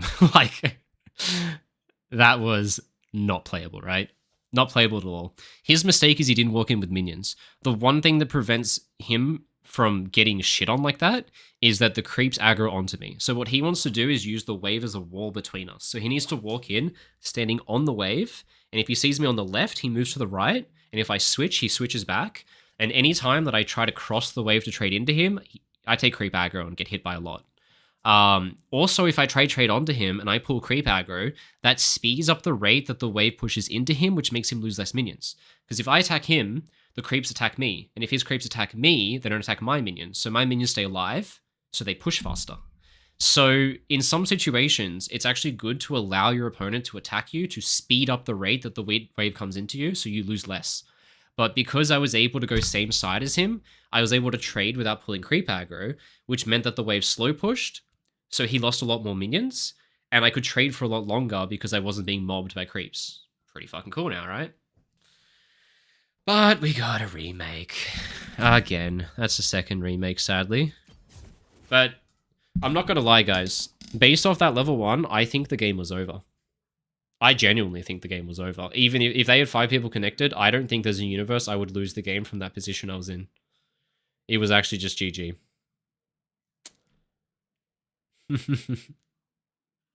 But shit.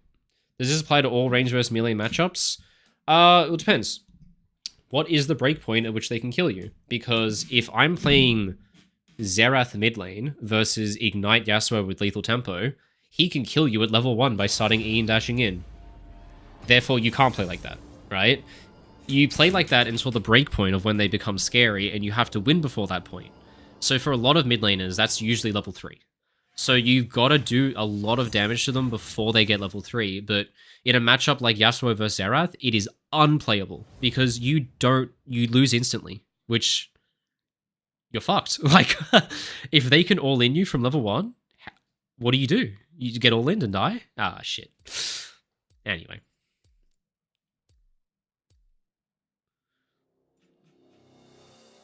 What do I ban? You know what? I'm banning Katarina because I forgot to buy my champions. Forgot to buy Galio Lissandra, so I'm going to ban Katarina. Because I obviously shit on the guy, but I didn't shit on him because my champion was a good pick into his. I shit on him because I was better at playing than him. No. I've already played top lane, I'm playing mid, so this guy's going to get the silent treatment, sadly. No, sorry.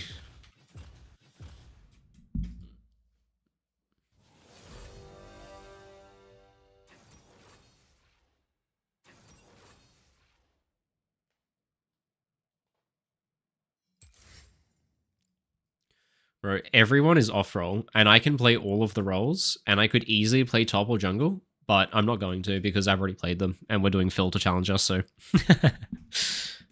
Bring out Ornn mid lane. Guys, I'm trying... Okay, the purpose here is not to play Ornn mid lane. The purpose here is to create educational content to teach everyone. No matter what role you play, you always get a little something.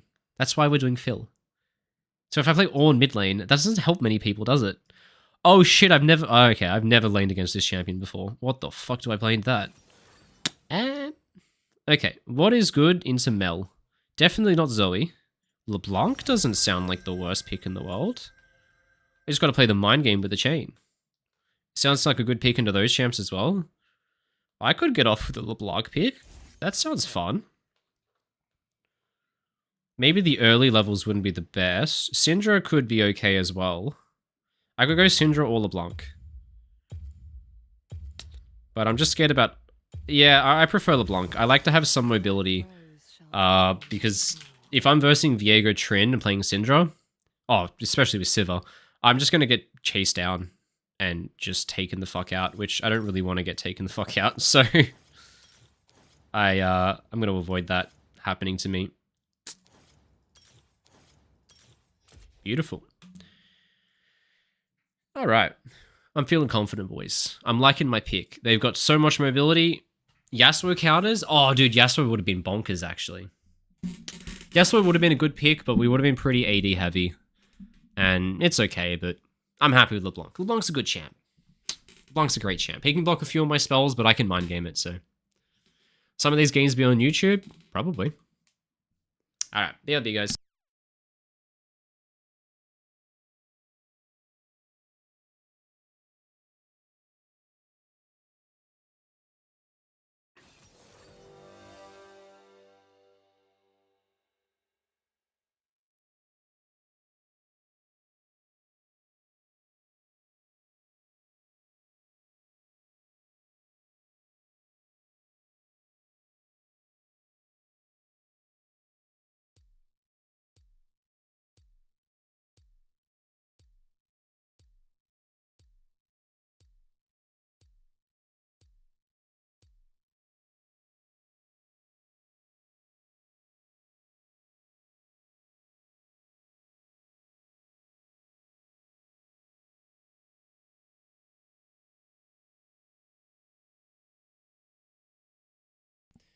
Alrighty, gang.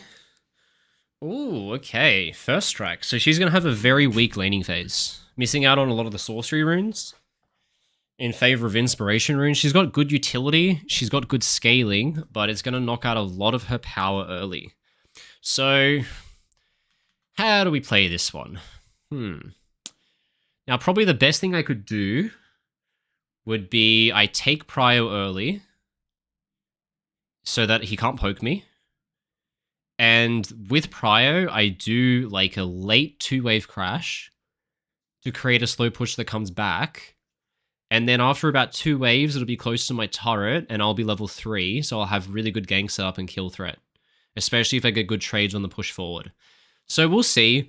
It could be a world where I just play for perma Prio if my jungler does something weird. Or we'll see. But generally what you want to do with mid laners like LeBlanc and Lissandra that aren't... They're not good at trading, they're good at setting up ganks and all-ins, is you want to set up a wave state for your all-in. So there's what a lot of people get wrong. What a lot of people do is they think I need to set up a gank, I'm going to let you push. That's wrong. Because the point where you can set up a gank and a scary is level 3. So if you concede push level 1, he can crash the second wave and create a wave that comes back into him. And then when he gets to level 3, the wave is pushing into him and it's in a safe state, right? So in order to create kill threat at the point where you're scary, you should take push level 1 so that it bounces into you and you have that for level 3 yourself. So that's what I'll probably aim for. I'm going to aim for... We'll see. I think I'm going to hold my ward and do it after second wave, since I can probably get prio if I play it better than him. That'll tell me which way their jungler paths, and the ward will also be alive for crab contest. So what I'll probably do is I'll ward this area, so that it's up for crab contest. I know where they start, and I have a safe side for after 2:30 when junglers cross and can 3 camp. Hey, someone raided me though. Thanks for that, man. That'll leave me with bad prio if jungler starts same side. Well, here's the thing, right? If the wave is crashing into my turret as the crab fight happens, that's bad. I can't go. But if the wave is here pushing into me as the crab fight happens, if both mid laners ditch, I have a wave state that is pushing into me. So if we both go to river and run around for 30 seconds, and the wave is pushing into me, he loses more minions than me. So a lot of the time, the best wave state to have when a crab contest happens sometimes is you about to crash a wave, because they can't respond, but sometimes can also be a slow push coming into you that isn't close to your tower yet. Because then they can't leave without losing a lot of minions, and you can just be absolutely chilling and completely vibing. Oh, here we go, I can get a nice electrocute proc.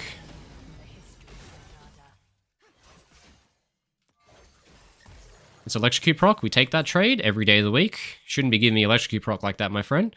Now, he's late to lane, so I get hits on wave here. Okay, bad trade, but that's fine. A little bit of a mistake there, but placing myself ahead and push, so I feel pretty confident to have a push advantage now. Now, he wasted a spell when I have electrocute up, and so now I get electrocute proc as he goes for a minion. Really bad spell usage from him there. And what I might do is set up for a really early recall, since we've traded super heavy. Alright, bad play by me. I might recall on second wave here. If I can get a fast wave crash, I should be able to get a really free recall. And maybe even save my TP. So I can use W there. He can't punish me because he's only level 1. And I have a lot of waves, minions to hide behind. And I can just trade health for push. I don't really care. And that's in. I'm just going to drop 1 minion. And I'm going to pop a recall now. That wave is actually so pushing. Oh, there's a ward here, level 1. True, I forgot. Alright, well, fuck. There's actually a ward here from level 1, which I completely forgot about. But that's okay. I know their jungler pathed up. So he's actually pathing to top side. Which means right now he finishes Raptors. He's crossing mid. So if I ever get ganked, it's right now. And if he doesn't gank me, I'm going to swap sides in a second.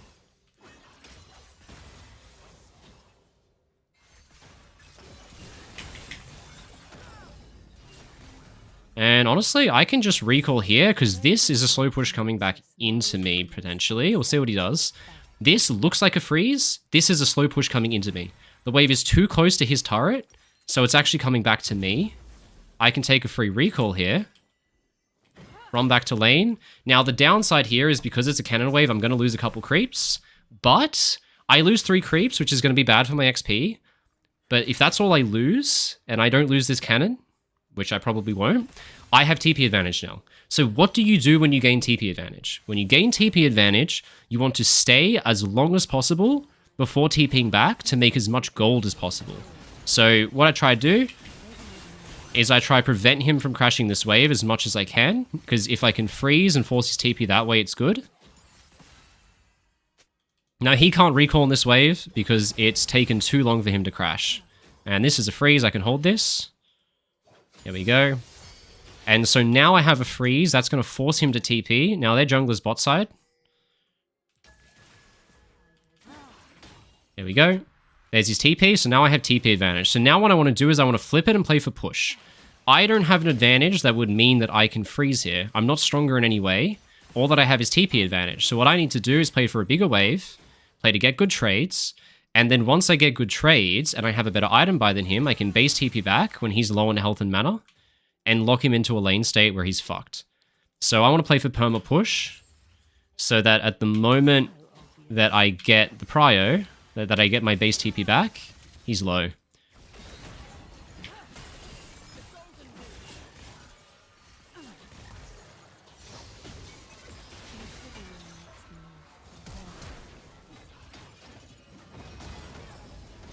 Really good. Damn, I missed the cannon. But he's fucked now. He's got like half health, no TP. I still have TP. All I gotta do is buy enough space to base TP back. And he's absolutely cooked. So let's just get this wave in, and then I can base TP back. So get as much minions as I can.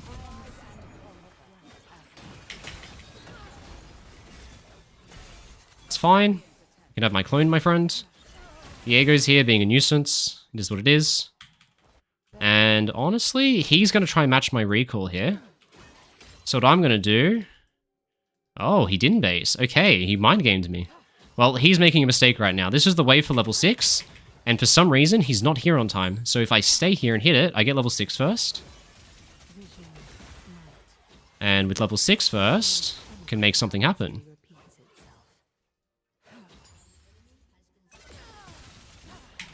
Now I base TP because I have TP advantage, and I should be able to get it off in time before he can crash this cannon wave. And if I get this TP back before he gets the cannon wave, which he has no mana to push with, so I should do so, he is screwed now. So let's just dump TP right on this minion here, buy 2 amp tomes. He is absolutely fucked now. I have a freeze. So I'm going to jump in. There we go. And now I just have a freeze. He has no TP. So look at that. Just like that, I've made a massive lead now. I suck at last hitting, so I'm down 10 CS, but that's just because I suck at last hitting. But if it wasn't for my hands being bad, I would not have that CS deficit. But now he has the base on a freeze, which means I get a really nice XP advantage here. And this is super gankable, so hopefully my jungler comes, but for some reason he's level 4 at 7 minutes, which is like incomprehensibly bad. Why is my jungler so far behind? I have no idea. By the way, I deny full wave now because of that, which is super good. Now, I don't take too much damage here, and I'm not going to be able to maintain the freeze anyway, so I'll let it crash. And now I have an XP advantage. So what do I do now? I play for level 7. I don't fight yet. I wait till level 7 before fighting. And then when I get level 7, I can leverage my XP advantage, which is coming up pretty soon.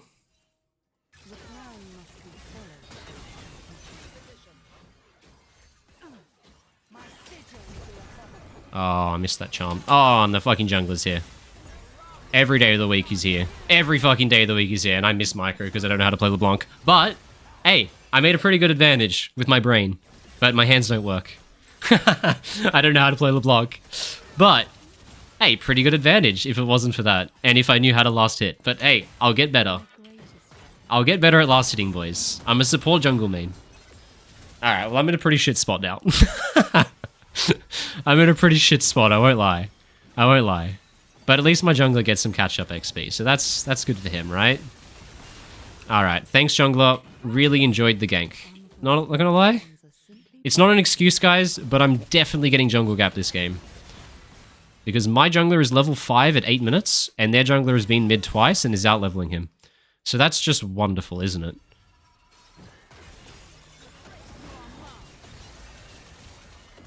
Alright, that's the kill. And what I'm going to do is I'm going to base on the freeze since he doesn't have TP. I won't be able to push this in time to get tower damage, so I'm going to base on the freeze. And I should be able to get back in time with full health. Happy days.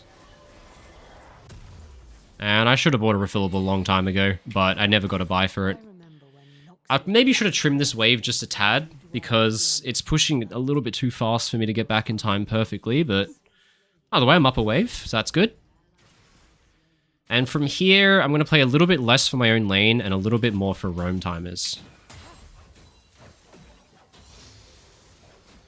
Alright, so I can't roam on this wave, I'm too late to it, and it takes too long to kill a cannon wave, so I'm going to stack the first wave, and I'm going to play for a roam timer on the second wave. Obviously, I'm going to hug topside because we're doing Void Grubs. And he can't go to Void Grubs because I'm holding the threat of a cannon wave. If he was to go to Void Grubs while I'm holding this, I would just simply push it in, and he would drop a cannon wave, which would just be incomprehensible to do.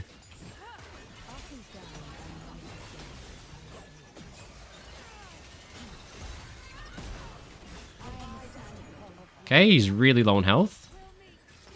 I just need my jungler to come because their jungler is sitting in a bush. But these trades are really good for me because I have red buff, and that's just going to heal me back up. The only thing to note, though, is that his TP's up soon, which is a little bit annoying. Now, I don't know if this guy's ult. I could play for a roam here.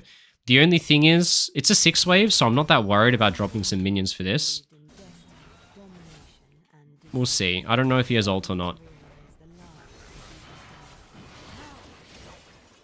Well, if that's how he's going to play it, then my roam's not going to be very useful, is it? Alright, good luck from here, Darius. It's all you, my friend. I can't keep roaming, otherwise I'll drop 2 waves. What can I do, man? What more could I possibly do? Alright, let's play for level 9 first. I know I have an XP lead, so no point fighting without it.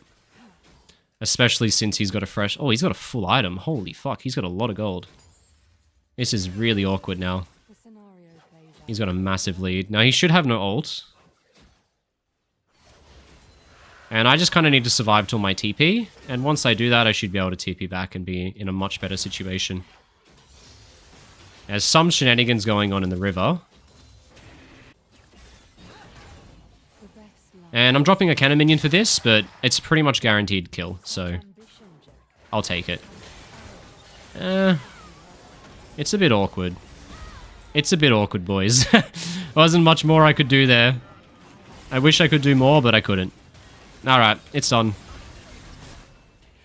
Not much I can do there, honestly, with the situation we had, and I might be in a tough spot.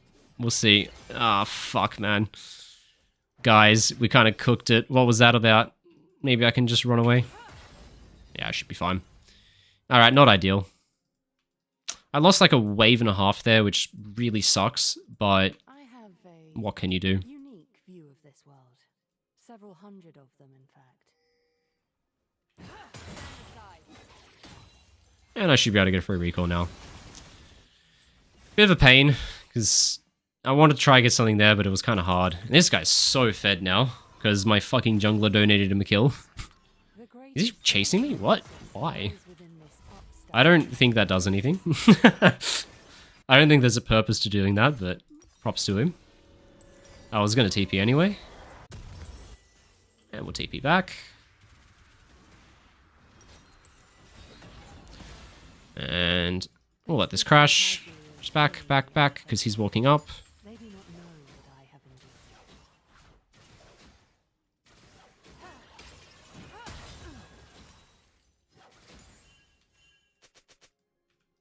I'm pinging back, guys. I can't do more than ping back. Alright, there he is.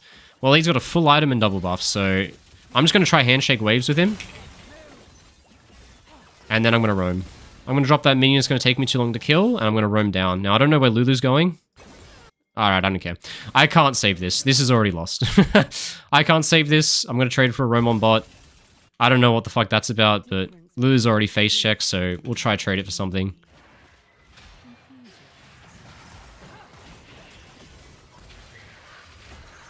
Okay. Kind of annoying when you roam bot and the support walks mid. Amazing work. Guys, there's nothing I can do. I roam bot, my support walks in mid and kills himself. I gank bot, the ADC walks in and kills himself. Trade kill at least. I'm working with what I got. I'm working with what I've got. But oh my god. Axiom, oh god. It's one of those games, guys. I'll do what I can. I'm not as strong as I need to be to carry is the problem, because I got kind of a lead mid, but I misplayed one or two things, and I got a little bit jungle capped. And honestly, I think I just didn't have a good counter pick to Mel that I knew how to play. We'll see. I'm just going to keep playing for roams for the most part. I'm never going to be able to contest him, but I can roam very well. That's looking spicy. So I have Void Grubs. If he wants to leave mid open, I'm probably just going to stay and hit it. I'm not going to roam on this wave because it's a fresh wave. And it's also after 14 minutes, which means I get a lot of tower damage here for this. I don't know what's going on bot, but it's post 14 minutes and I got Void Grubs, so there you go, that's TP. And now that he's answered, I can just one-shot this wave. Oh, fuck. What did I just do? Alright, first time LeBlanc. Don't mind me, guys. I just jumped back to the wrong point. Oh, shit. Well, there goes half my health, but it's fine. The pale woman is naught And reflection you can play for... Oh, Viego's here. fears and insecurity. Oh, I can't follow that. I'm just gonna die. I'm just gonna die face checking. Oh, well. Do what I can. I roam for fruit. How about that, guys? I roam for fruit. I come back for the wave, and I'll roam off next wave, because I'm late to this one, so I can't roam. Oh, God. The answer to every question anyone has ever asked. Mel is the most annoying champ in the game, I swear to God.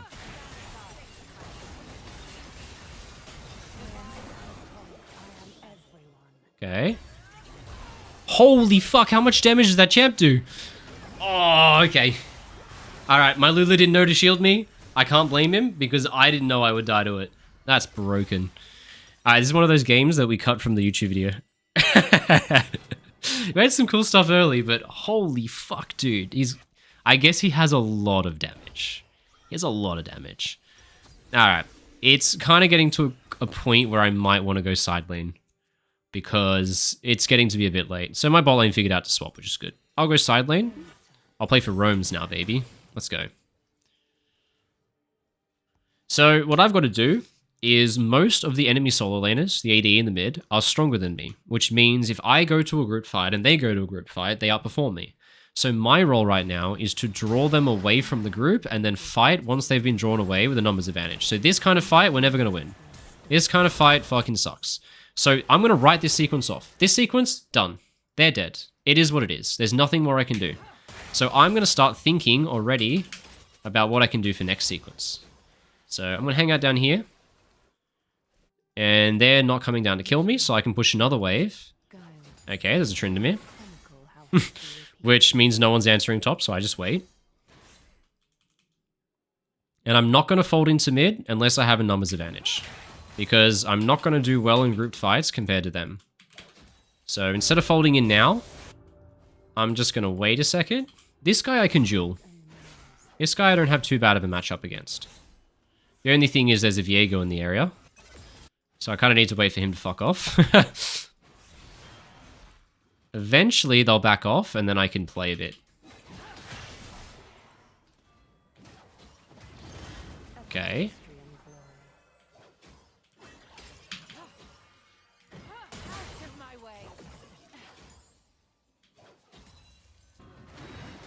Okay, something weird's happening. This guy's no ult, so I can look because I think they've recalled and I'm first rotate. Alright, that's a shutdown. We take that. Well, now I'm in the game, baby. Now I'm suddenly in the game. Can't complain. But I still have to play really smart macros since we're just never winning group fights. Now, Darius wants to go bot. I can't for the life of me figure out why he wants to go bot, because the objective is top and I have TP. So I don't know why he's coming to the lane I'm in. Doesn't make much sense if you ask me. So I'm just going to use it as a gank. Treat the fact he's here as a gank. Alright, fuck. If I manage to not die to that auto, I just get double chains and he can never catch me. That's close. That's fine. Honestly, we're trading. Yeah, that guy lives, it's fine. We're still going to get bot tower. And we're just trading because we can't win that fight, which is fine. Why does Darius come bot when I'm already bot? I'll never understand shit like that. Where is he going? Hit... Oh. Oh. What the fuck? He's clearing a pink instead of hitting the tower. I'm actually exploding. Okay. Darius is hitting a pink instead of hitting a tower. That's fine. That's fine. Still, boys, we play the macro smart. You go side. Now, they definitely have more people topside than us because my team's running bot and the enemy just took the objectives, so we chill for a second. Yep, and just as I say that, I jump in and kill myself like a dumbass. Fucking hell. Okay, when I said I thought they would be topside, I didn't think he would be standing in this fucking bush. And I didn't think my team would be running bot lane when they're top lane at tier 2 with Herald. Oh my god. Alright guys, I entered this one. But so did everyone else. So did everyone else. Shit. Alright, it's one of those. It's one of those games.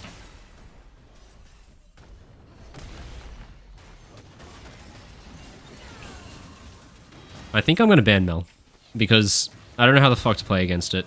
Maybe I just play Yasuo. Someone suggested Yasuo, and honestly thinking about it, Yasuo is going to absolutely shit on a Mel early. I don't imagine he can survive that lane. This guy's just dead set on taking my minions, so props to him. Honestly, I could look to TP and kill these guys, but... nah.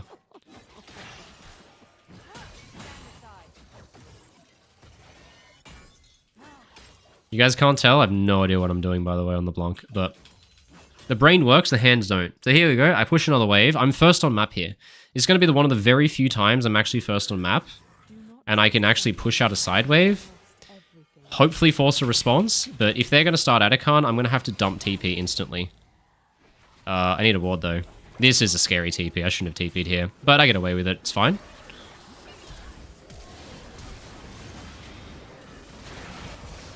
Nice. Good job, we got the kill. And, now the biggest target is Viego by a mile here. Just keep hitting this.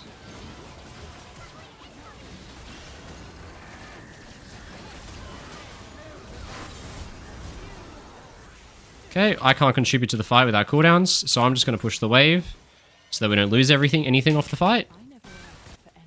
And you know what? I'm not escaping anyway, so let's go for a run. Now all I'm going to do is just run forward, make sure that I kill all the waves, and I guess they're not chasing me? Oh, they are. Alright. So, if they want to chase me, they can chase me into a tower.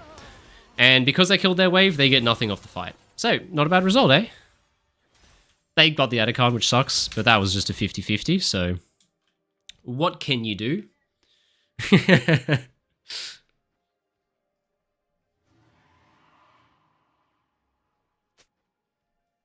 And, yeah, he's got no minions alive, so...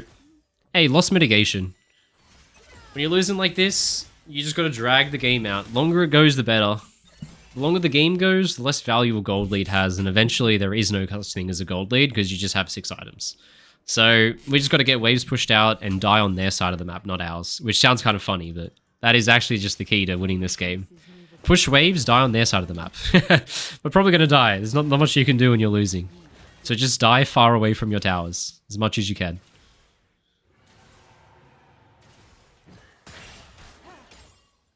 There we go.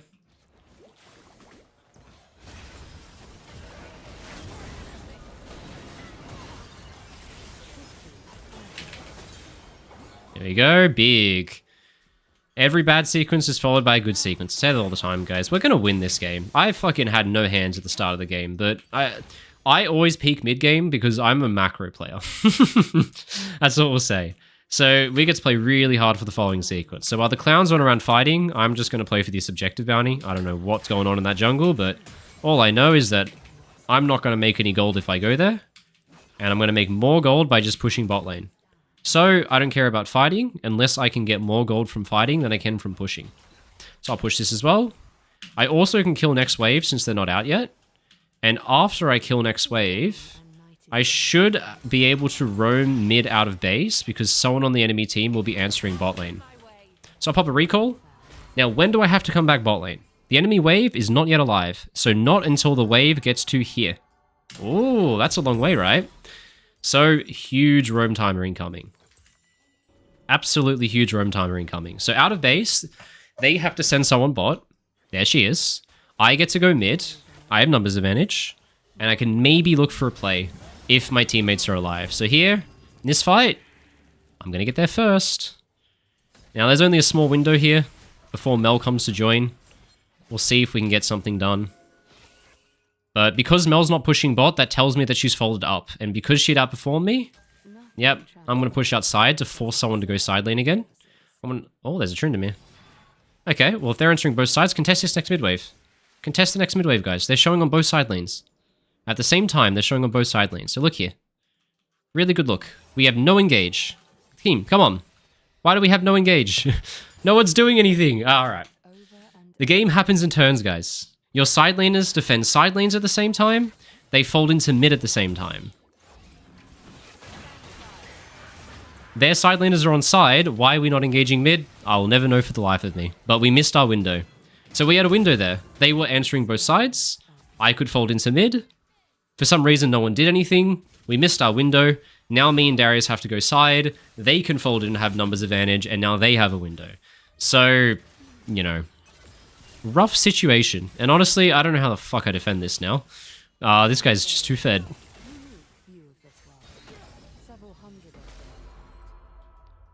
And, yep, I can't hold this. You only get small windows like that when you're losing. It's not very often you get to push in waves like that and actually get a movement where you get the numbers advantage. But that was one of the very few moments we would get a window. Tried to use it, no one took it. We do what we can. Now, I kind of am thinking to skip this recall. Ah, this is so rough. I need to get health back, but I think I'm just going to get roped into a 5v5 here because I have no option to go side lane. If I ever go side lane, they're just going to engage without me because they're bonobos. So I'm a bit scared to go side here. I'm going to push, but hover really close and be ready to TP at a moment's notice. Oh, for fuck's sake, man. Why? Why do we face check when we know they're in there? I'll never know. Okay, that's Sivir dead. Big kill in the back. But, of course, even if I execute their ADC, we're still not going to win because we're at a gold deficit. That's what happens when you play at a gold deficit. I literally one-shot their Sivir, guys. I can't do much more than that in that fight. But we're too far behind.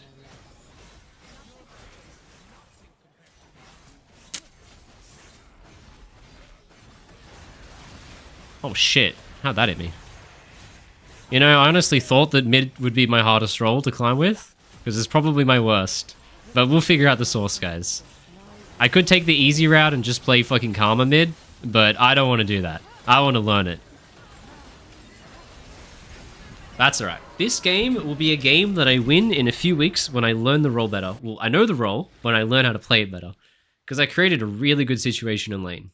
I put him at like a half a level deficit. I had him constantly frozen against with the gang setup. It just didn't pan out. I didn't execute well enough because didn't play the matchup well enough. So we added L to the tally. Very sad. Damn. Oh well.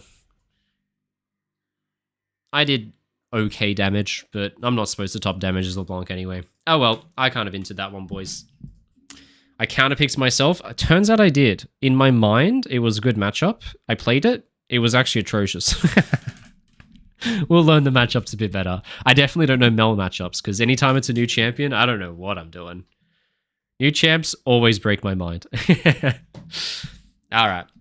Well, we got some games in, guys. We got 6 games in. I guess technically we got 8 in, because there was 2 games that got remade. But we had some fun. Highest viewer stream I ever played in my life. 300 viewer peak. That's crazy. But I'm going to have to call it there. Figure out my mid-champ pool so I know what the hell I'm doing, because LeBlanc is not it. Buy Lissandra. Lissandra I know how to play quite well. That's what I got to do before I forget. Let's buy that. Oh shit, she's expensive. Alright, well, we've got to save up to buy Lissandra. She's too expensive. Alright, GG guys. I might stream again on Friday. Tomorrow I don't stream. I usually block out my Wednesdays and my Thursdays to stream if I'd like to. But tomorrow I have coaching sessions late, so I can't. So, probably Friday. I'm enjoying it. Anyway, good luck, guys. Have a good one. Good luck in solo queue, and hopefully we see better